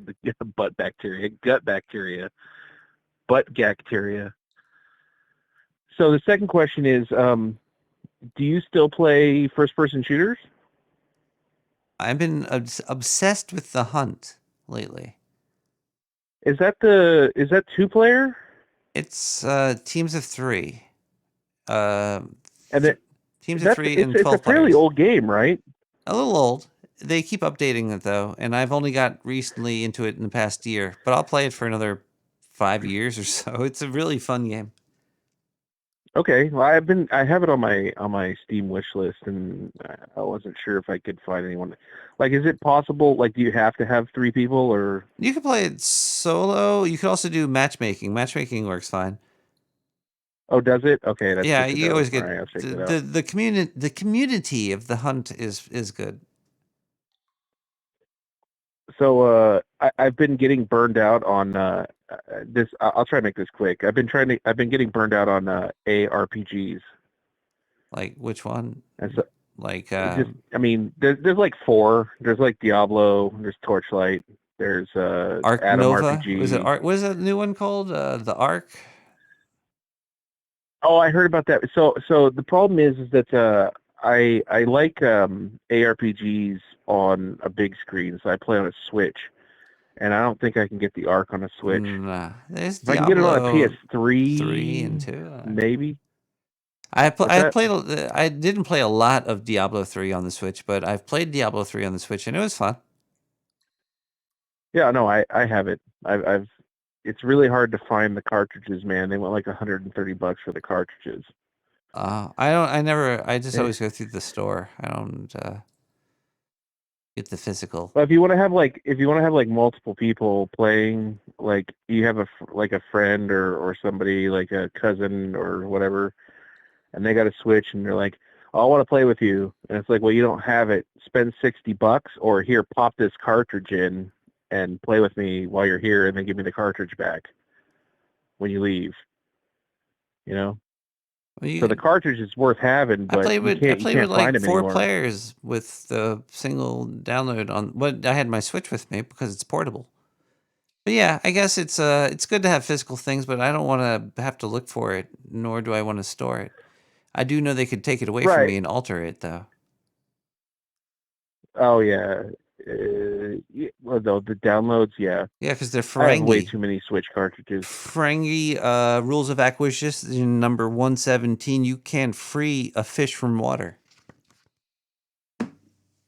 You can't? You can free a fish from water. And that's why the What if you lease take all the water system, away? people are going to love having to lease everything from, everybody. You won't own anything. No, I actually hate that more than anything. I hate paying monthly for stuff that I use once a month. Yeah. Well, yeah. Yeah. I mean, other than Nick the Rat Radio. Well, it's 4 times obviously. a month. Yeah, but I only use you once a month. What am I, like a period to you? Diane, hang up on this caller. Good night, everybody. We'll be back next week with more of this.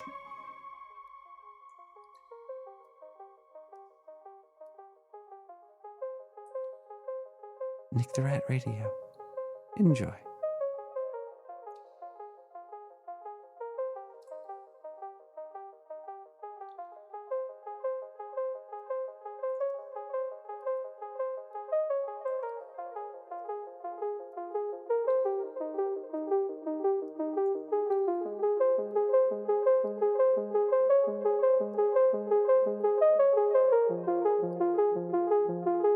Line 9. Sad song.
the girls have heard this before, but 14 years ago, I had an operation on my arm here. Doctors said I wouldn't be able to use it. Well, what the hell do they know, I said. And I rubbed it for a half hour every day. And then I got so I could move it a little. And I got so I could turn a faucet. And pretty soon I had my arm back again. Now I can't feel a damn thing in it. All numb. No killing animals! Rats